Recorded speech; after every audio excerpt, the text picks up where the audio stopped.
안녕하세요. 저는 명계전문대학교의 윤영현 교수입니다.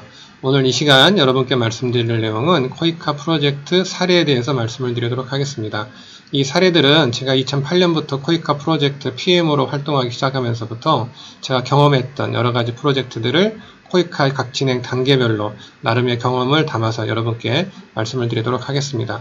이러한 사례들이 여러분들 프로젝트를 진행하시는 데 도움이 되길 바라면서 지금부터 말씀을 드리겠습니다. 오늘 2시간 동안 여러분께 말씀드릴 주요 목차는 다음과 같습니다. 첫 번째, 프로젝트 개요 및 추진 체계. 두 번째, 프로젝트 제안 절차. 세 번째는 프로젝트 구성 요소별 추진 내역을 각각에 맞는 사례를 들어가면서 여러분께 설명을 드리도록 하겠습니다. 그리고 네 번째는 프로젝트를 수행하고 난 이후의 성과를 어떻게 평가하시고 어떻게 성과 관리가 되는지에 대한 설명을 드릴 거고요. 마지막 5번째에 가서는 제가 주로 하는 PMC 이외의 다른 프로젝트에 대한 소개와 프로젝트 성공 전략 이런 것들을 여러분께 2시간 동안 차분히 설명을 드리도록 하겠습니다. 네, 그럼 이번 강의에서 가장 먼저 설명드릴 내용은 프로젝트 개요 및 추진 체계가 되겠습니다. 여기서는 말씀드리고자 하는 것이 그 프로젝트 사례로 말씀드리는 프로젝트의 전반적인 개요 및 추진 체계를 설명을 드려야 되는데 제가 여러 개의 프로젝트를 경험하면서 여러 개의 다양한 프로젝트를 설명드릴 예정이기 때문에 각 프로젝트 각각에 대한 개요는 생략하도록 하고요. 단지 제가 주로 많이 진행했던 프로젝트가 PMC입니다. PMC, PM으로서 역할을 많이 했는데 여러분께 여기서 다시 한번 PMC의 역할이 무엇인지를 서로 한번 이해를 돕고 그리고 난 이후에 그 프로젝트 구성 요소별 설명을 드리면서 어떤 프로젝트들이 진행됐는지에 대해서는 그때 가서 상세히 설명을 드리도록 하겠습니다. 먼저 이 PMC라는 단어는 PM과 PC라는 두 개의 단어를 합해놓은 단어인데요. PM은 여러분 예상하시다시피 프로젝트 매니지먼트라는 단어의 약자고 PC는 프로젝트 컨트랙터라는 약자입니다. 다시 말해서 프로젝트를 관리하는 관리자와 프로젝트를 실제로 실행하는 실행자가 하나로 합해져 있는 그런 모양새를 가지고 있습니다.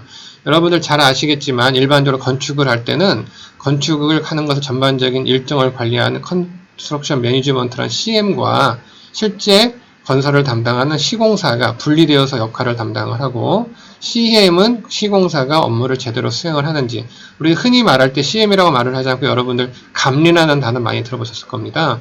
그래서 감리사와 시행사가 나눠져서 시행사가 건축물을 제대로 건축을 하는지를 감리사가 매번 감시감도록 하도록 되어 있는데 이 PMC는 감리 기능과 시공 기능이 하나로 합해져 있다 이렇게 보시면 될 것 같고요. 그렇지만 코이카 프로젝트 중에서 일부는 그 감리 기능인 PM 기능과 프로젝트를 실제로 수행하는 PC 기능이 나눠져서 PM과 PC가 별도로 활동을 하는 경우도 있습니다. 그렇지만 오늘 제가 주로 설명드릴 말씀드릴 사례들은 PMC에 대한 사례들이 되겠습니다. 이 PMC의 역할을 다시 한번 보면 PMC는 코이카의 국제 협력 업무를 성공적으로 실행하기 위해 요구되는 기술 또는 지역적 경험 요소를 자문하고 협력하거나 수원국에서 코이카를 대신하여 프로젝트를 실행하는 개인 또는 기관이다. 이렇게 저는 나름대로 정의를 했는데요. 여기서 제가 여러분께 강조해서 말씀드리고 싶은 내용은 바로 어느 부분이냐면 이 부분이 되겠습니다. 여기 보시는 바와 같이 프로젝트 코이카를 대신하여 라는 부분인데요. 제가 여기다가 굳이 이렇게 대신하여라는 단어를 이렇게 넣게 된 이유는 뭐냐? 의사결정에 대한 권한이 어디에 있느냐라는 걸 제가 한번 말씀드리고 싶어서 여기다 대신이라는 단어를 넣었어요. 자, 우리가 프로젝트를 수행을 하다 보면 여러 가지 중요한 시점에 의사결정을 해야 됩니다.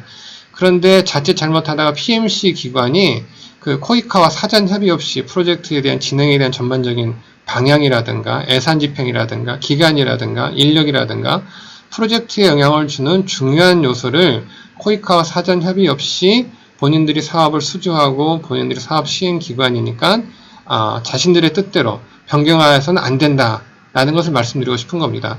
분명하게 말씀드리자면 코이카 프로젝트는 코이카가 해당 국가에서 원래는 시행해야 되는 프로젝트를 PMC가 위탁을 받아서 대신하는 프로젝트이기 때문에 실질적인 의사와 결정 권한은 코이카에 있다 이렇게 생각을 하시고 여러분이 시행을 하시다가 여러 가지 프로젝트 변화에 필요한 다양한 의사결정이 필요할 때는 반드시 코이카에 선보고하시고 코이카와 함께 코이카 의사결정을 할 수 있는 자문활동을 하시고 난 이후에 코이카와 의사결정을 해서 그 결과에 따라서 프로젝트를 실행하는 것이 맞습니다. 그 아래 각각에 있는 내용들은 여러분 이미 잘 아시고 계시는 프로젝트 관리에 대한 여러 가지 중요 요소들과 오른쪽에는 수원 국가에서 PMC가 자문을 할 수 있는 그러한 내용들을 화면에 나열해 보았습니다. 여러분들 다 잘 아시는 내용이라 생각을 하고요. 이러한 것들을 전체적으로 자문을 하고 시행을 하는데 의사결정 권한은 코이카에 있다. 이런 걸 잊지 마시고 PMC 역할을 수행을 하신다면 아마 코이카 프로젝트를 진행하시는 데 있어서 상호 간의 어떤 이해가 높아진 관계에서 프로젝트가 잘 진행될 것으로 생각을 합니다. 두 번째 말씀드릴 내용은 프로젝트를 수주를 해야 되겠죠. 프로젝트를 수주하기 위해서 앞전에서 말씀드린 PMC 업무를 수행하기 위해서는 프로젝트를 수주를 해야 됩니다. 프로젝트를 수주하기 위해서는 프로젝트 제안을 하셔야 되고요. 그럼 제안서를 잘 써서 프로젝트를 수주를 해야 되는데 어떤 절차를 거쳐서 제안을 하는 게 좋은지에 대해서 이번 장에서 말씀드리도록 하겠습니다. 이건 뭐 여러분들 각 회사마다 개인마다 프로젝트 제안서를 작성하시는 절차는 뭐 다 나름대로 있으실 거라고 생각이 드는데 이건 저와 저희 학교 그 다음에 코이카에서 입찰이 진행되는 단계별로 어떻게 단계가 진행이 되고 각각 각 단계에서 저는 또는 저희 학교는 어떤 부분을 중요시하게 여기고 제안서를 작성하는지를 화면에 작성해 보았습니다. 첫 번째가 이제 코이카 입찰 공고가 나게 되죠. 입찰 공고가 나게 되면은 이제 요즘에는 그 매 연초에 그 해에 일어날 코이카 입찰에 대한 전체적인 리스트가 한 번에 뜨게 됩니다. 그럼 여러분들이 연초에 코이카가 공지한 연간 입찰 계획서를 보시고 여러분이나 여러분이 소속되어 있는 기관이 관심 있어 하는 프로젝트가 있는지를 먼저 확인하시고 관심하는 프로젝트가 있다면 그러한 것들이 공고 나는지를 유심히 살펴보셔야 되겠죠. 그렇게 해서 일단 입찰 공고가 나게 되면 뭐 제안서에 대한 뭐 제안 일자라든가 이런 것들은 여러분이 다 잘 보실 거고요. 꼭 그 제안 입찰 공고에서 여러분이 반드시 체크하셔야 될 내용이 입찰 설명회 참석 유무입니다. 코이카는 그 다음에 나와 있습니다만 입찰 설명회를 참석하지 않은 경우에는 입찰 자격 자체를 박탈하는 경우가 많습니다. 그래서 여러분들이 입찰 공고를 보시면 입찰 설명회를 반드시 참석해야 되는지 참석 유무를 여러분들이 반드시 보셔야 되고요. 그 다음 두 번째가 참석자도 아무나 참석할 수 있는 게 아니고요. 코이카에 사전 등록되어 있는 사람들이 참석을 해야 됩니다. 그래서 그것 또한 역시도 코이카에 확인을 하시고 참석자 사전 등록이 필요한 경우에는 반드시 사전 등록 절차를 맞춰 놓으셔야 여러분들이 원하시는 프로젝트를 참가하실 수 있게 되는 거고요. 이러한 것들을 놓치시게 되면은 아예 참가 자체가 불가능하게 되겠죠. 그래서 입찰 공고가 나면은 입찰 공고에 정해진 날짜 입찰 설명회가 실시가 되고 그 다음은 이제 입찰 등록, 조달 등록이라는 과정을 거쳐서 여러분들이 코이카 입찰에 참여할 의사가 있다 라는 의사 표시를 하게 됩니다. 그 다음으로 해야 되는 것이 제안서를 제출을 하게 될 텐데 물론 이러한 과정들 앞에 있어서 제안서를 작성을 하셔야 될 텐데 제안서에서 가장 무엇보다 중요한 건 제안 요청서를 분석하시는 거가 무엇보다 중요하겠죠. 그래서 제안 요청서에서 어떤 내용들을 담아주어야 하는지 제안 요청서를 분석하시는 과정이 필요할 거고 그다음 두 번째는 이번에 참여하고자 하는 프로젝트가 갖고 있는 기술의 전문성 또는 지역의 전문성이 여러분 개인이나 여러분 소속되어 있는 기관이 맞게 되어져 있는지 이것도 여러분이 보셔야 될 거고요. 그 다음 여러분들 보셔야 되는 게 특수 제안이라고 해서 일반적으로 제안서를 작성을 하다 보면 제안에 참여하는 모든 기관들이 대부분 제안 요청서를 보고 제안서를 작성을 하시기 때문에 그 제안서라고 하는 것이 제안 요청서에 따라 작성하다 보면 거의 비슷한 내용을 담게 됩니다. 그랬을 때 여러분들의 제안서가 다른 제안 회사에 대비해서 별로 두드러지는 모습이 나오질 않겠죠. 그래서 여러분들이 우리는 이런 부분들을 남들보다 달리 특별히 더 잘할 수 있다 하는 부분들을 여러분들이 특수 제안이라는 부분에 잘 담아두시는 게 무엇보다 중요하겠습니다. 자, 그 다음 순서는 이제 PM 발표인데요. PM 발표라는 것은 제가 코이카 프로젝트를 수주하는 데서 가장 중요한 부분을 차지하는 부분이 이 PM 발표입니다. 이 PM 발표라고 하는 것은 이제 프로젝트를 사업자를 선정하기 위해서 심사위원들이 참석한 가운데서 PM이 반드시 참석을 하셔서 발표를 하셔야 됩니다.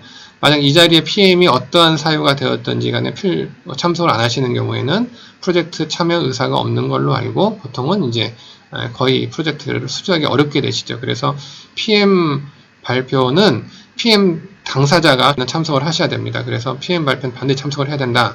알아두셔야 되고요. 두 번째는 제한된 시간 내에 어떻게 차별화해서 PM이 자신들의 제안서를 심사위원들한테 발표할 것이냐, 이게 굉장히 중요한 부분이 되겠습니다. 그래서 제일 중요한 게 제한된 시간인데, 코이카 프로젝트를 심사하기 위해서는 여러 개의 업체가 참여하기 때문에 코이카에서는 어쩔 수 없이 무한정 시간을 들이지 않고 공정한 심사를 위해서 정해진 시간의 제안서에 대한 자신들의 특징을 발표를 마치셔야 돼요. 그런데 저도 가끔 심사를 하다 보면 안타까운 것이 제안서도 잘 쓰셨고 제안 PM분도 굉장히 역량이 있어 보이시는데 제한된 시간 내에 본인들이 어떤 걸 하고자 하는지에 설명을 충분히 못 하시는 경우를 제가 굉장히 많이 봤습니다. 그런 부분들은 굉장히 안타깝죠. 그래서 PM분들께서는 다음날 또는 그 전전날 PM 발표를 하시기 전에 발표하실 내용을 가지고 제한된 시간 내에 어떻게 요령있게 간결하게 본인들이 설명하고자 하는 걸 잘 설명할 것인가 라는 부분을 연습을 많이 하시는 게 무엇보다 중요합니다. 다시 한번 강조해서 말씀드리지만 코이카 사업을 수주하는 데 있어서 전체의 50% 이상은 PM 발표에 달려있다. 여러분 이렇게 보시고 진행 준비를 하시는 게 굉장히 중요할 것 같고요. 이렇게 해서 PM 발표까지 다 끝나고 나면 코이카에서는 여러분의 심사위원들이 평가한 제안서 평가, PM 발표 평가를 합산한 기술 점수를 주게 되고 그 다음에 가격 점수를 합산을 해서 여러분께 최종 발표 당선자를 발표하게 되도록 되어 있습니다. 다시 한번 말씀드리지만 여러분들 프로젝트 제안을 하시고 프로젝트를 수주하는 그 무엇보다 중요한 건 PM 발표를 얼마나 철저하게 잘 준비하느냐가 중요하다. 이렇게 생각을 하시고 여러분들이 참여하시면은 도움이 되실 거라 생각이 듭니다. 아래에는 이제 제안서 분석을 할 때 어떠한 것들이 분석이 되는지에 대한 제 나름대로의 평상시 제가 나름대로 제안서를 작성하면서 저는 이런 부분들을 검토합니다라는 내용들을 제가 밑에다 작성해 놨습니다. 여러분 잠깐 한번 훑어보시고요. 여기 빠진 내용들이 많을 겁니다. 여러분들 보다 더 보완하셔서 제안서 요청서를 분석하시고 제안서를 작성하시면 될 것 같습니다. 자, 이제 세 번째로 여러분께 말씀드릴 내용은 프로젝트 구성 요소별 추진 내역이 되겠습니다. 이렇게 여기까지 여러분이 진행이 됐다는 얘기는 앞에서 말씀드린 프로젝트 제안 절차를 잘 지키셨고 제안서를 잘 쓰셨고 제가 말씀드린 PM 발표가 중요하다고 말씀을 드렸는데 PM 발표를 잘 하셔서 사업을 수주하신 거가 되겠죠. 프로젝트를 이제 수행을 하시면서 각 프로젝트는 여러 개의 구성 요소가 있는데 제가 이번 챕터에서는 여러분들께 각 구성 요소별로 제가 수행했던 사례들을 제 경험들을 바탕으로 여러분들께 설명을 드리도록 하겠습니다. 첫 번째가 이제 사업 착수협의입니다. 사업 착수협의는 제가 개인적으로 굉장히 중요하게 생각하는 그런 절차인데요. 여러분들 항상 새로운 사람을 처음 만날 때 무엇보다 중요하다고 생각하는 것이 여러분들 첫인상이실 겁니다. 사업 착수협의가 바로 서로 첫 대면을 갖는 자리인데 이 첫 대면을 갖는 자리에는 여러분들 본부, 제안서 발표를 하시거나 심사를 하실 때 만나보지 못했던 현지 사무소 일하시는 직원분들과 소장님을 만나게 되실 것이고 그 다음에 또 수원국 담당자 앞으로 3년, 5년, 길게는 7년 긴 시간 동안 같이 프로젝트를 같이 수행할 수원국 담당자를 만나시게 되는 첫 대면의 자리입니다. 그런데 여러분들이 이렇게 첫 대면의 자리에 아무 준비도 없이 가셔가지고 그냥 편한 일반적인 얘기를 하신다고 한다면 첫 번째 만나게 되는 코이카 사무소에서도 이번에 새로 뽑힌 PMC가 굉장히 걱정스럽다 이런 생각을 하시게 될 거고요. 또 수원국 입장에서는 새로운 선정돼서 이제 곧 프로젝트를 같이 하게 될 장시간 동안 같이 하게 될 프로젝트 담당자가 왔는데 프로젝트에 전반적인 이해가 없어 보인다. 그랬을 때는 수원국 담당자 역시도 굉장히 걱정스러운 마음으로 프로젝트를 시작하게 되겠죠. 그래서 여러분들께서 사업 착수협의를 가실 때는 사전에 미리 가서 발표하실 내용. 그런데 여러분들이 발표하실 내용 많이 가지고 계세요. PM 발표를 하실 때 사용했던 프레젠테이션이나 기타 여러 가지 그 이후로 코이카 본부나 사무소로부터 획득했던 추가적인 자료들을 짜집기를 하셔가지고 여러분들이 현지에 가서 발표를 하시는데 물론 영어로 슬라이드를 만드시는 게 가장 좋을 것이고 조금 더 그 나라 형편, 그 나라 입장을 배려해 주신다면 그 나라 말로 되어 있는 파워포인트 슬라이드를 준비해서 가져가셔서 설명을 해주시는 것도 굉장히 좋을 거라고 생각을 합니다. 이러한 사업 착수협의를 통해서 우리가 얻어내야 하는 반드시 사업 착수협의에서 합의가 되어져야 하는 사항이 있다고 한다면 가운데 제가 표시해 놓은 것처럼 프로젝트 목표가 무엇인지가 반드시 서로 공유가 돼야 됩니다. 그 이유는 이 코이카 프로젝트가 보통 기본적으로 처음 사업 요청이 들어와서부터 실제 사업이 수행될 때까지 최소 2년, 길게 3년 정도의 시간이 이미 흘렀습니다. 그럼 수원국의 환경, 수원국 담당자도 바뀌었을 수도 있고요. 책임자도 바뀌었을 수가 있을 겁니다. 그 다음, 코이카 쪽에서도 코이카 사무소 담당자도 바뀌었을 수가 있고, 사무소장님도 바뀌었을 수가 있고, 코이카 기본적인 지원 전략이 변경되어 있을 수도 있어요. 그런 과거 2년 내지 3년 동안 한번 정했던 목표가 절대 변하지 않았다. 이런 경우는 되게 드문 경우가 해당되므로 설령 그렇다 할지라도 다시 한번 이 프로젝트가 궁극적으로 달성하고자 하는 목표가 무엇인지에 대해서 코이카 측과 수원국 측이 현지에서 합의를 한번 이루는 게 굉장히 중요하고요. 두 번째는 수원국 담당자 또는 코이카 사무소 측에다가 이러한 목표를 달성하기 위해서 앞으로 이러이러한 절차에 따라서 이러이러한 스케줄에 따라서 이러이러한 방향으로 프로젝트를 시행해 나갈 거야 라는 미래의 어떤 그런 그 방향과 어떤 그 실행 계획을 공유해 주신다면 그 전체가 앞으로 프로젝트는 이러한 목표를 가지고 이렇게 시행될 거다라는 공통된 사항을 갖게 될 것입니다. 그럼 프로젝트 전반적으로 다 이해가 되고 코이카 측에서나 수원국 측에서나 새로 뽑혀서 온 PMC를 굉장히 신뢰하는 시간을 만들 수 있다라고 생각을 합니다. 그래서 여러분들이 사업 착수협의는 너무 가볍게 생각하지 마시고 오히려 PM 발표 때 준비하셨던 것보다 더 많이 준비를 하셔서 사업 착수협의 준비를 가져가시는 게 좋을 것 같고요. 다음 사업 착수협의에 있어서 개인적으로 저는 이제 코이카 입찰 참여를 할 때 사업 착수협의는 가급적 저 혼자 PM이나 프로젝트를 결정짓는 중요한 한두 명이 가는 게 아니고 프로젝트 각 모듈별로 중요한 의사결정을 하실 수 있는 그런 중요한 멤버들이 가급적 같이 가셔서 현지 상황을 정확히 같이 보시고 같이 이해하시고 하시는 게 좋습니다. 예를 들자면 PM이 전문가들이 출장을 가실 때 항상 따라다닐 수는 없어요. 그렇다고 그런다면 각 모듈별로 각 그 실행 단계에 따라서 책임을 갖고 계신 분들이 PM 없이 별도 전문가 파견을 가셔야 될 텐데 이 사업 착수협의 과정에 참석하지 않았던 전문가가 현지에 가게 된다면 현지에서는 또 처음 보는 새로 만나는 사람이 또 한국에서 전문가로 오셔서 또 일을 해야 되고 잘못하면 앞에서 설명했던 내용들을 다시 한번 또 설명해야 되는 그런 번거로움이 수원국 담당자는 발생을 하게 됩니다. 물론 코이카 사무소에서도 이미 앞에서 이미 했던 얘기들을 새로운 전문가가 오실 때마다 매번 다시 설명을 해야 되는 번거로움을 만들어낼 수가 있기 때문에 가급적 사업 착수협의는 사업에 참여하시는 전문가분들 전체가 가라는 얘기가 아니라 각 파트별로 중요한 의사결정을 하시는 또는 전체적인 프로젝트를 수행하는 과정에 있어서 가장 많이 파격을 나가시는 전문가분들 같은 경우는 같이 동석으로 해서 착수협의에 참석하는 것이 좋다라는 것을 제 개인적으로 말씀드리겠습니다. 이 사업 착수협의라는 과정을 통해서 사업 목표를 제시하고 수원국으로부터 굉장히 많은 협조를 받아냈던 사례가 있습니다. 그게 제가 2008년에 첫 코이카 프로젝트 PM으로 쓰는 모로코 교사 ICT 연수센터인데 그 당시에는 모로코 교사 ICT 연수센터, 모로코 교사들한테 ICT 연수를 시킨다. 이러한 것들만 있었지 구체적으로 어떤 교사들을 어떻게 교육을 시킬 것인가 하는 목표가 좀 분명하지 않았던 것 같아요. 그래서 저희들이 프로젝트를 할 때 사업 착수협의에 참석을 해서 이 ICT 연수센터가 모로코가 지향하는 교육 ICT 정보화, 교육 정보화에 어떻게 기여를 할 것인지에 대한 사업 목표를 좀 분명하게 제시를 했었고 또한 그렇게 되고 난 이후에 앞으로 이 ICT 연수센터가 어떻게 모로코 또는 그 인근 국가에 영향을 줄 수 있을 것이냐 비전을 같이 공유하는 시간이 있었습니다. 그 당시에 저희들이 같이 제시했던 비전으로 보면 모로코가 천연자원이 나질 않아요. 그러다 보니까 모로코가 그 인근 나라에 비해서 무엇보다 인력의 중요성을 굉장히 강조하는 나라였었고요. 교육 예산이 국가 전체 예산에서 굉장히 많은 부분을 차지하는 그런 나라였었습니다. 그래서 이 모로코 측에다 제시했었던 사업 목표와 비전은 모로코가 아프리카와 인근 아랍 국가들 사이에서 ICT가 가장 발전되어 있는 ICT 리더를 양성할 수 있는 연수센터를 만들겠다라는 걸 저희들이 사업 착수협의 단계에서 비전으로 제시하였고 이러한 목표와 비전을 같이 공유하면서 이 모로코 ICT 교사센터가 사업 시작부터 끝날 때까지 굉장히 원만하고 잘 진행되었던 걸로 기억을 하고 있습니다.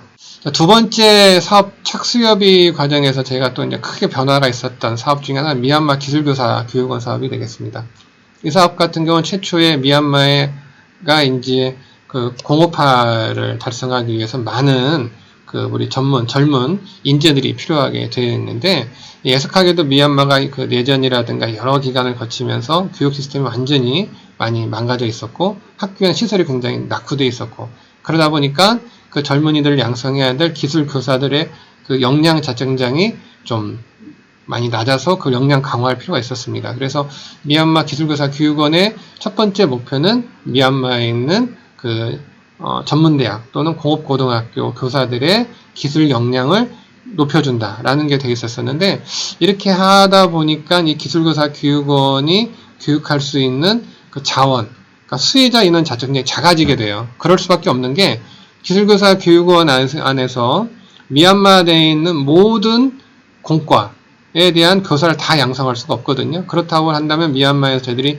전기, 전자, 기계, 자동차 4개 공과에 대해서만 기술 역량 강화를 시키게 되어 있었는데, 그렇게 되면은 이 기술교사 교육원의 교육을 받을 수 있는 대상자는 미얀마 전체 공업계 교사들 중에서 전기, 전자, 기계, 자동차 요 4개 공과에 해당되는 교사들만 교육을 받는 게 되는 거죠. 그러다 보니까 기술교사 교육원이 실제로 훌륭한 시설을 만들어 놨지만 그것을 혜택을 받을 수 있는 수가 낮아지기 때문에 그런 것들을 어떻게 바꿔볼 수 있을까 해서 저희들이 이 기술교사 교육원이라는 거 안에다가 3가지 기능을 추가해서 넣습니다. 첫 번째가 R&D 센터. R&D 센터라고 하는 것은 여러분들 잘 아시겠습니다만은 새로운 교과 과정을 만들어낸다든지 교재를 새로 개발한다든지 교원 연수 프로그램 어떻게 할 것인지에 대한 전반적인 것들을 발굴해내고 찾아내고 그러한 그 수요를 찾아내서 공급시켜 줄 수 있는 기본적인 기획을 잡아주는 그런 R&D 센터 역할을 저기 넣었었고요. 이 R&D 센터에서 산업계의 요구를 받고 거기서 만드는 교재라든가 여러 가지 관련 자료를 이용을 해서 교사들을 연수시켜주는 교사 연수센터가 이제 들어가 있게 됩니다.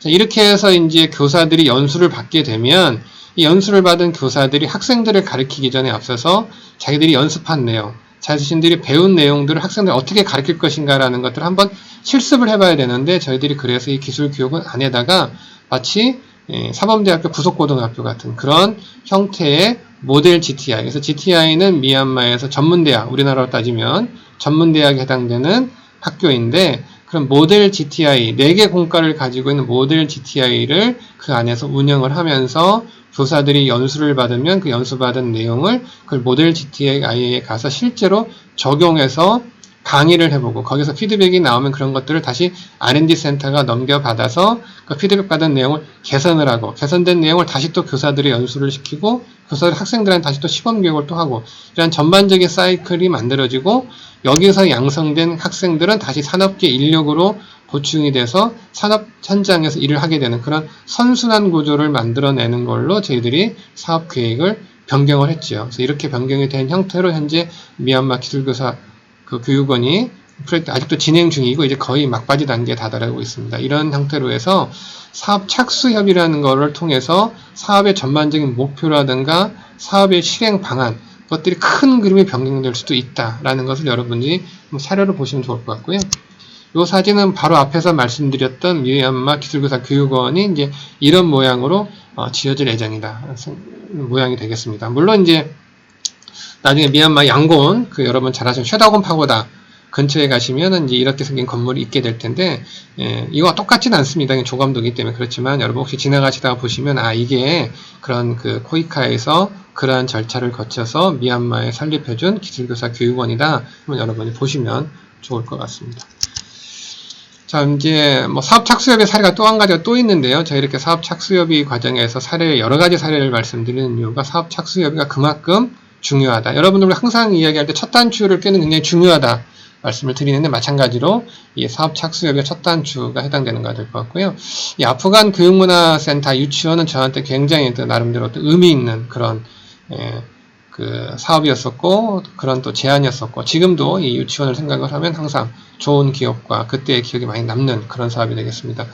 이 최초의 코이카에서 아프가니스탄 교육문화센터를 이제 차르키르주라는 우리는 당시 아프가니스탄 우리나라 한국군이 주둔했던 그 지역에 이제 아프가니스탄 주민들을 위한 교육문화센터를 이제 저희들이 설립을 해주는 건데, 그 교육문화센터의 기능이 직업훈련원하고 약간 많이 이렇게 이제 혼합되어 있었어요. 그러니까 교육문화센터라고 이름은 되어 있지만 그 안에 주로 하는 교육과정이 컴퓨터, 봉제, 이용 이런 식으로 되어 있는 직업훈련 성격이 많았던 것들이죠. 그래서 거기에서 저희들이 이제 저희 학교가 나름 또 이제 유치원, 유아교육과 굉장히 유명한 학교입니다. 그래서 저희들이 사업 제안서를 쓸 때 특수 제안으로 이런 교육문화센터 안에다가 직업훈련 교육만 하는 것이 아니고 유치원까지 같이 병설 유치원을 만들어서 운영을 해보겠다라고 제안을 했고요. 실제로 저희들이 사업을 수주하고 난 이후에 그 유치원을 운영을 했습니다. 처음 유치원을 시작할 때는 굉장히 이제 말이 많았죠. 아프가니스탄 교육센터 그 안에 군인들만 있고 많이 여러 가지 환경이 열악한 거 아니라 과연 유치원이 잘 운영이 될 것인가 라는 거에 대한 우려사항도 굉장히 많았습니다만은 당시에 거기에 주둔하여 계셨던 군인이나 경찰, 코이카 그런 많은 분들의 도움과 협조를 통해 저희들이 유치원을 같이 아주 협력해서 잘 운영을 했고요. 지금도 여러분들께서 언젠가 여러분께 저한테 가장 기억에 남는 사업이 무엇이며 그 내용이 무엇이냐 물어보신다면 저는 아프가니스탄 교육문화센터 유치원 운영이 그랬다라는 말씀을 드릴 것 같습니다. 이게 사진을 보시는 것처럼 여기가 전쟁이 끝나고 난 아프가니스탄 어린이들과 학부모의 모습이라 보시는 게 어려울 만큼 행복한 모습을 띄고 있는 걸 여러분들이 아실 거로 생각이 듭니다. 예. 이 아이들이 지금도 지금은 벌써 이게 이제 제가 2012년에 끝난 사업이기 때문에 벌써 한 8년이 지났네요. 이제 이 아이들 중에 일부는 벌써 이제 청소년 단계를 지나서 성인이 될 수 있는 나이까지 갔을 것 같은데 이 아이들이 그 당시에 전쟁의 상처를 잊고 저희 유치원을 잘 기억하면서 지금도 훌륭한 어른들로 성장해 주기를 간절히 바라는 마음입니다. 두 번째 또 제가 또 중요하게 생각하는 게 초청연수예요. 초청연수. 아까 제가 사업 착수협의가 이제 첫 만남을 하는 자리다 말씀을 드렸고요. 자, 사람과 사람이 처음 만났어요. 만나고 난 다음에 서로 이제 첫인상을 보고 이제 저 사람이 어떨 거야 라는 첫인상에 대한 기본 이제 느낌이 생겼죠. 자, 그 다음에 이제 우리가 해야 될 일은 뭐냐. 둘이 이제 자주 만나서 서로 이야기하고 서로가 서로를 이해하는 상대방을 알아가는 시간이 굉장히 필요합니다. 그런데 이제 코이카 사업이라는 전문가 파견이라는 것이 이렇게 처음에 사업 착수협의를 끝나고 나서 장기간 파견이 잘 이루어지지 않고 앞부분에서는 보통 건축이라든가 기자재라든가 여러 가지 하드웨어적인 역할들이 좀 이루어지기 때문에 실질적으로 전문가 파견이 잘 이루어지지 않죠. 그러면 이제 사업 착수협의를 하고 난 다음에 다음번 만날 때까지 기약 없는 만남으로 한 1, 2년 있다 만날 수도 있고요. 짧게는 6개월 있다 만날 수도 있습니다. 이렇게 해가지고는 저희들이 언제 서로 친해져가지고 프로젝트를 할 수는 없죠. 이 프로젝트라는 것은 결국 사람과 사람이 만나서 하는 거기 때문에 우리 PMC와 현지 코이카 사무소와 그 다음에 수원국 담당자가 어떻게 서로를 이해하고 서로를 알고 있느냐라는 거가 성공을 가름한 더 중요한 겁니다. 인간관계가 제일 중요하죠. 그래서 인간관계를 만들어줄 수 있는 거 바로 초청연수가 되겠는데 초청연수라는 건 여러분 단어에서 이미 보신 바와 같이 수원국의 담당자들을 한국으로 모셔다가 저희들이 그들한테 연수를 제공해주는 그런 프로그램이 되겠습니다. 이 초청연수를 수행하기 위해서는 보시는 바와 같이 연수 계획을 수립하셔야 되고 연수생을 선발하셔야 되고 연수를 실행하고 연수가 끝나면 연수에 대한 결과 보고를 하고 그 다음에 또 연수를 받은 사람들이 어떤 관리에 대한 여러 가지 방안들을 세우게 될 텐데요. 각 단계별로 제가 나름대로 이제 중요하게 생각하는 것들을 아래에 좀 기술을 해드렸는데 이 초청연수의 가장 중요한 시행하는 이유는 프로젝트 목표를 이해하고 수행할 수 있는 역량을 강화시켜준다. 이렇게 저는 생각을 하고 있습니다. 프로젝트 목표를 이해한다. 물론 제가 사업 착수협의를 가서 프레젠테이션을 통해서 수원국 담당자와 저희 간의 프로젝트 목표를 같이 협의를 했고 공통된 합의를 이끌어냈어요. 그런데 저희들은 한국에서 무엇을 하고자 하는지 실제로 많이 봤죠. 그러니까 저희는 이해가 빠릅니다. 그런데 수원국 담당자는 저희들이 하고자 하는 것들을 어쩌면 한 번도 못 본 적이 수도 있고요. 아니면 인터넷이나 텔레비전이나 다양한 다른 걸 통해서 그냥 피상적으로만 이런 것들이 외국에서는 한다더라. 선진국에서 이런 걸 한다더라라는 그런 형태로만 봤을 수가 있습니다. 그래서 그러한 것들을 해소하기 위해서 수원국에 계신 분들을 한국에 모셔다가 눈으로 직접 보여주고 또한 그렇게 만들기 위해서 한국 전문가들은 어떻게 활동을 했으며 한국 정부는 무엇을 하였고 어떤 일들이 이루어졌는지를 실제로 눈으로 보고 경험해주게 한다면 프로젝트 목표를 이해하는데 굉장히 많은 도움이 될 거라고 생각이 들고 또한 그걸 어떻게 수행했는지도 경험하게 함으로써 제가 백문의 불여일견 이런 말을 많이 하게 되는데 저희들이 전문가가 현지에 가서 그분들한테 여러 차례 설명을 하기보다 프로젝트에 참여할 수원국 고위층과 실무자를 한국에 모셔다가 한번 보여주는 거가 훨씬 더 좋은 효과를 낼 수 있다 생각하시면 될 것 같습니다. 예, 이 초청연수의 연수 계획을 수립하는 데 있어서는 첫 번째 연수가 어떤 종류가 있는지 한번 봐야 될 텐데, 예, 먼저 연수에는 장기 연수, 뭐 한 2달, 3달 길게 이루어진 장기 연수가 많이 있고요. 그 다음에 일주일 또는 2주, 3주, 뭐 한 달 이내에 끝난 단기 연수가 있습니다.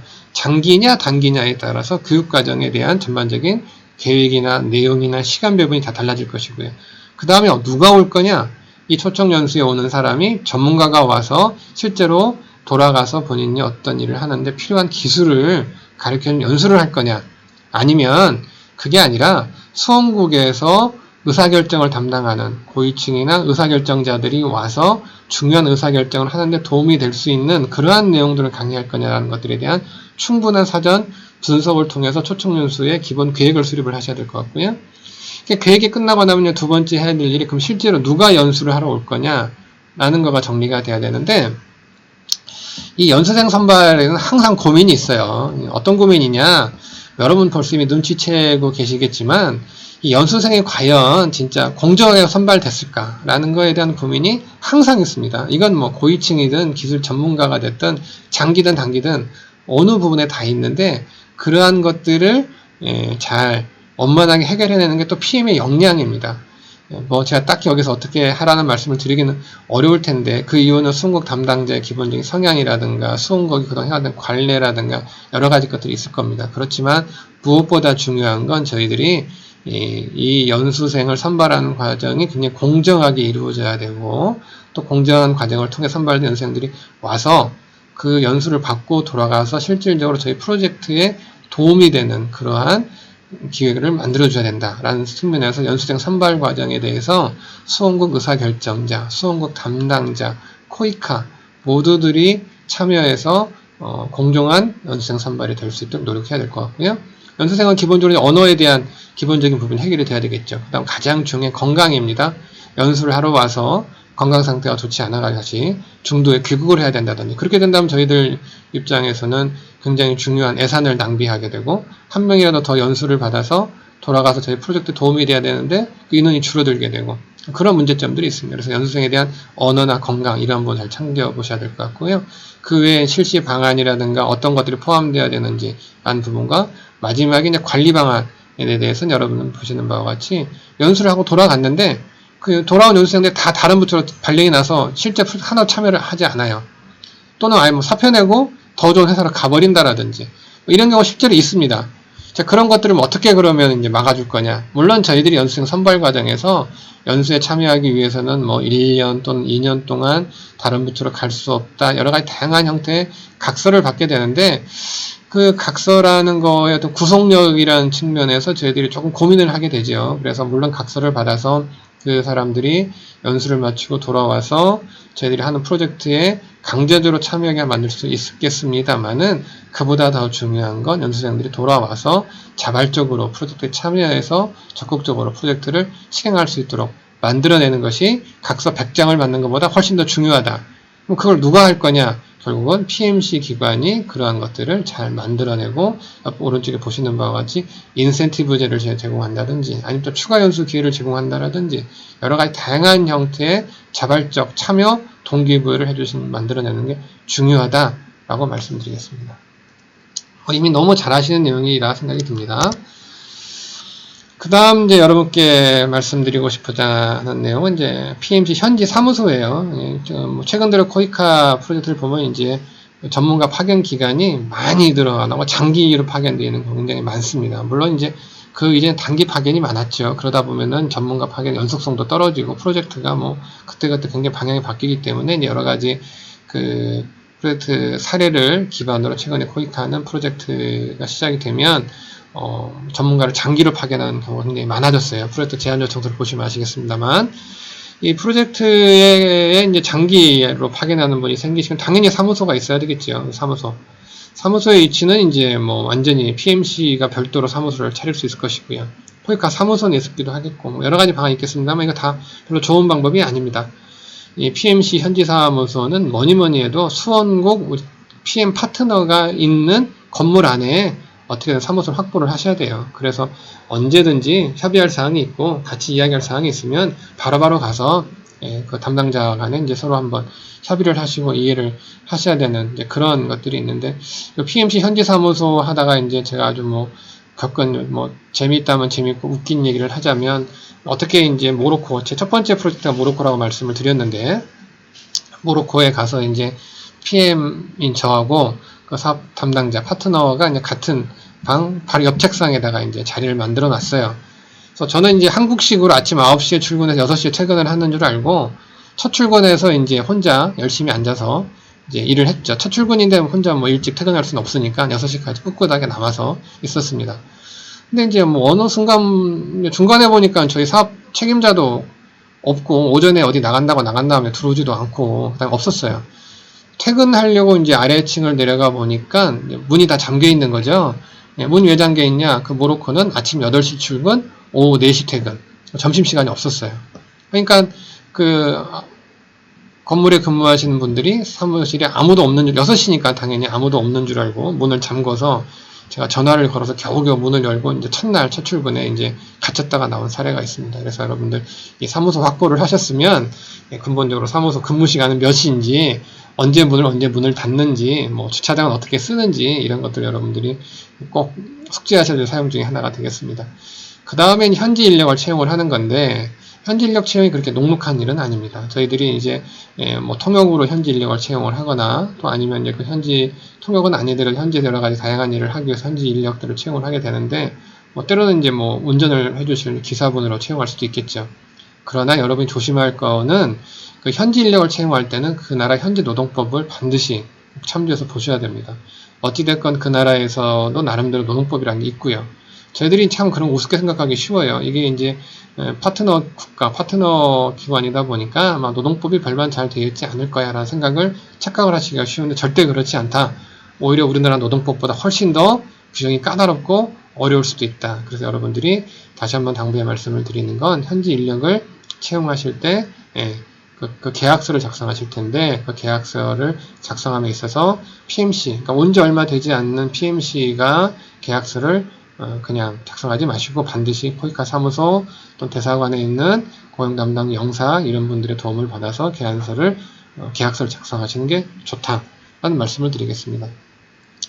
자, 그 다음에는 이제 PMC가 현지 사무소를 개소를 해놨는데 아무도 안 찾아와요. 굉장히 썰렁하시고 재미없으시겠죠?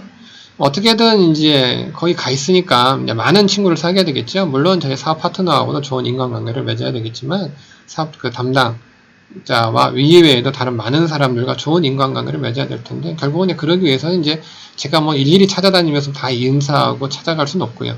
결국은 제가 있는 사무실에 많은 사람들이 찾아오도록 만들어주는 게 좋을 텐데, 그럼 어떻게 처음 온 한국 사람을 그 사람들이 찾아오게 만들 것이냐? 야, 동양에서 온 신기한 애가 와 있어. 이렇게 찾아올 리는 없잖아요.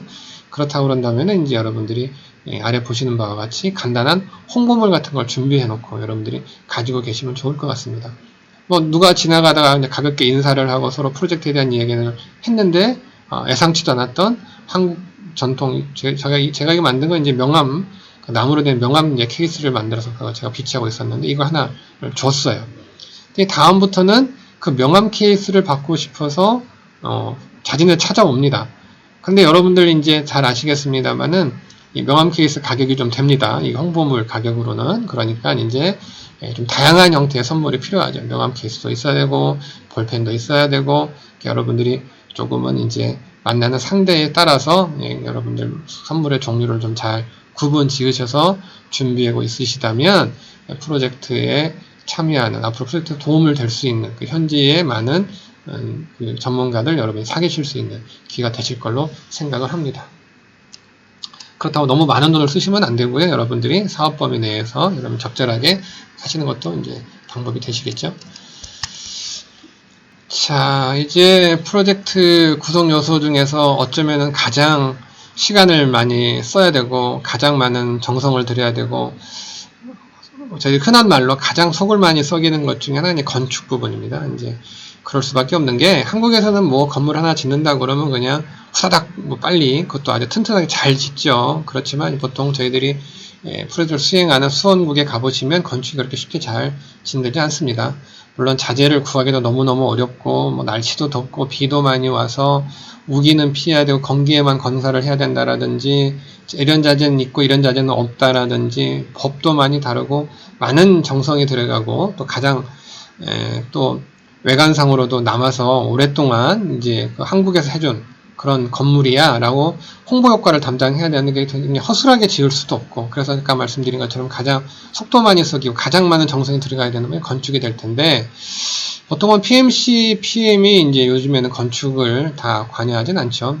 코이카에서 CM이라는 제도를 만들어서 건축을 전문적으로 봐주시는 이제 건축 전문가분이 계십니다. 그런데 이 건축이라는 것도 전체로 보면 프로젝트 전체 한 일부분이거든요. 그런데 PMC, PM이 건축은 나는 잘 모르겠고, 그건 뭐 CM분이 잘 알아서 하십시오. 뭐 컨센트 위치도 잘 모르겠고, 그건 뭐 도면에 있으니까 잘 알아서 하세요. 이렇게 하는 거는 너무 좀 무책임한 그런 거 될 수 있을 것 같고, 왜냐하면 건축이라는 것이 결국은 그 짓고 난 건물에 누가 들어가느냐, PMC 전문가분들이 거기에 들어가셔서 강의도 하셔야 되고 실습도 하셔야 되고 모든 일을 하셔야 되거든요. 그런데 건물 질 땐 나몰라라 하고 있다가 건물이 지어지고 나면 그때 들어가서 컨센트 위치가 맞니, 컨센트 개수가 모자라니, 형광등 방향이 틀렸니, 지붕이 높다 낮다 이렇게 얘기를 하시는 거는 굉장히 잘못된 겁니다. 그래서 이 건축이라고 하는 부분들을 코이카에서 CM이 있으니까 알아서 해주겠지 라고 내버려주시면 절대 안 되고, PMC, PM을 포함한 각 전문가분들은 설계 단계 또는 시공 단계에 꼭 두세 번은 현장 점검을 해서 꼭 가서 보셔야 돼요.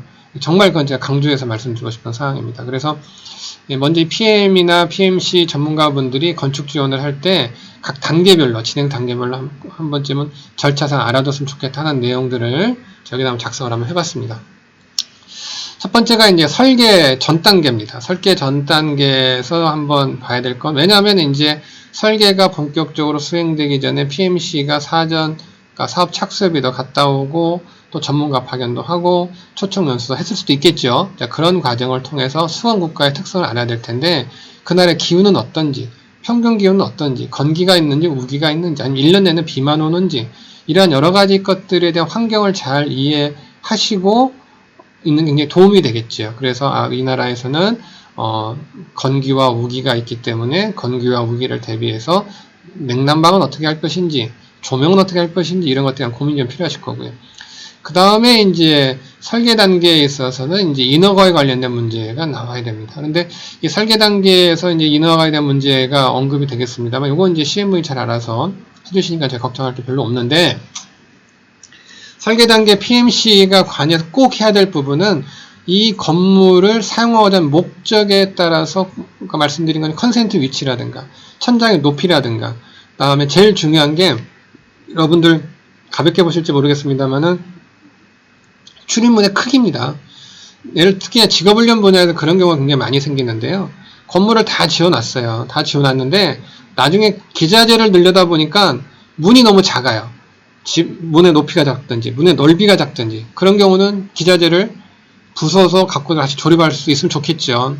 그렇지 못한 경우가 되게 많습니다. 여러분 잘 아시겠습니다만 CNC라는 기계는 대당 한 1억 원 정도씩 하는 굉장히 고가의 기계인데, 그런 것들은 굉장히 덩치가 크거든요. 근데 그런 것들을 쪼개서 가지고 들어 재조립한다? 이거 거의 불가능한 얘기입니다. 그래서 이 설계 단계에서는 설계 따로, PMC 따로 절대 안 됩니다. 반드시 PMC 전문가분들이 설계를 하시는 분들을 만나서 이 방의 목적은 무슨 목적이고 여기에는 어떤 장비들이 갈 거니까 컨센트 위치는 어떻게, 컨센트는 벽면으로 할 건지 바닥으로 할 건지, 아니면 문의 크기는, 높이는 얼마, 넓이는 얼마, 그 다음에 천장의 높이는 얼마, 그 다음 또 중요한 부분은 기자재 하중이 얼마큼 되니까 이 기자재는 하중이 너무 크기 때문에 1층에만 설치를 해야 되기 때문에 실 자체를 1층에 놔야 되는지, 기자재가 가벼우니까 2층이나 3층 위로 올려도 되는지, 이런 여러 가지 것들이 PMC 전문가분들과 CM, 설계단 같이 모여서 같이 협의가 돼야 된다는 사실을 여러분들이 절대 놓치시면 안 됩니다. 이건 여러 차례 협의를 반드시 하셔야 되고요.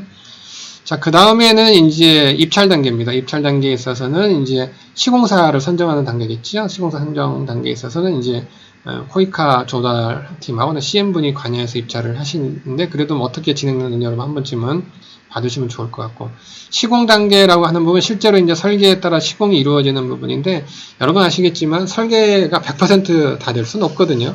그렇다고 한다면 설계에서 누락된 거라든가, 또는 이제 저희들이 전문가로서 그 당시 설계 당시에 했었어야 되는데 깜빡 까먹고 말을 안 한 부분들이 있어요. 예를 들자면 컨센트 입치 개수가 모자란다라든지 뭐 여러 가지 이유가, 제가 자꾸 컨센트 이야기를 말씀을 드리게 되는데, 제가 여러 개의 프로젝트, 건축 프로젝트를 하면서 나중에 항상 문제가 됐던 것들이 컨센트 위치, 개수, 그 다음에 그 방의 총 전력량, 그 다음에 그 수도관이 필요한지 필요하지 않은지, 이런 것들이 항상 나중에 문제가 됐어요. 여러분들 생각하시기에는 뭐 거대한 것들이 문제가 커질 거라고 생각을 하시지만, 실제로 그런 큰 문제들은 CM분들하고요, 설계사분들이 잘 알아서 해결을 해주세요. 근데 보통은 이제 PM에 있는 전문가분들이 말을 해야 돼, 안 해준 것들이 나중에 문제가 많이 터집니다. 그래서 그런 것들 말씀을 드리겠고요. 그래서 이제 시공 단계에서는 반드시 여러분들 이 PMC에 소속되어 있는 PM, 각 분야별 전문가가 한 차례, 두 차례, 많게는 세 차례 꼭 현장에 가셔서 본인들의 요구사항에 설계 반영됐는지, 또 설계된 대로 진행이 됐는지, 설계 때 반영이 덜 돼서 빠진 것들이 있든지, 이런 것들을 꼭 확인을 하셔서 시공 단계에서 추가로 반영을 시켜줘야 된다. 이거 내가 드리겠습니다. 시공 단계에서 저희들이 수정사항을 말할 때 고민스러운 부분이 좀 있어요. 야, 굳이 뭐 내가 지금 이런 얘기를 좀 해야 되나 말아야 되나, 컨센트 개수 좀 모자라, 그럼 차라리 그냥 괜히 여기서 말하지 말고 멀티탭 많이 갖다가 바닥에다 쭉 깔아가지고 컨센트 없는 거 해결하지, 이렇게 그냥 우물쭈물 넘어가는 경우가 있습니다. 그런데요, 제가 여러 사례를 경험을 견주어 말씀을 드려봤을 때, 이거 개선해야 된다 생각이 들었을 때 바로 개선하세요.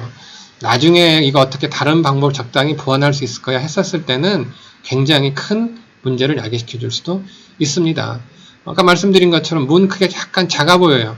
그러면은 여러분들 기자재 그 가로 세로 높이, 또 그것만 해서는 절대 안 됩니다. 아까 말씀드린 CNC 같이 큰 기계가 움직일 때 사람이 그걸 들어 나를 수는 없잖아요. 그렇다고 한다면 지게체가 그걸 들어서 그 안으로 들어가야 되는데, 그럼 여러분들이 문의 높이와 넓이를 재실 때 그 장비의 넓이만 재가지고는 되질 않지요. 그걸 들어 올릴 것까지 포함을 했었을 때 어느 정도의 넓이나 높이가 필요한지까지 계산이 돼야 되는데, 그게 정확치 않았을 때는 그 자리에서 바로 시공을 중단을 하게끔 요청을 하시고, 기자재의 높이, 넓이, 그걸 운반할 기구까지 포함했을 때 운반 기구의 높이, 이런 것까지 다 반영을 하셔서 시공을 하셔야 됩니다. 생각해보세요. 건물이 다 완공이 됐는데 그때서야 문이 맞질 않아서 문을 부수고 기자재를 넣고 문을 다시 만든다. 이게 나은 건지, 시공 단계에서 조금 공사가 진행이 됐지만 그 일부를 허물고 문을 넓혀놓고 난 다음에 공사를 마무리하고 기자재가 깔끔하게 들어가게 나은 건지, 어느 게 더 나은지는 나중에 여러분들 그거에 대한 공사비가 재청구됐을 때 비용을 따져보시면 굉장히 큰 차이가 있습니다. 그래서 그런 부분에 대해서 여러분들이 정확히 이해를 해주셔야 되기 때문에 시공 단계에서는 반드시 이수 세 차례 PMC 전문가가 현장 점검을 해라 라는 말씀을 드리겠습니다.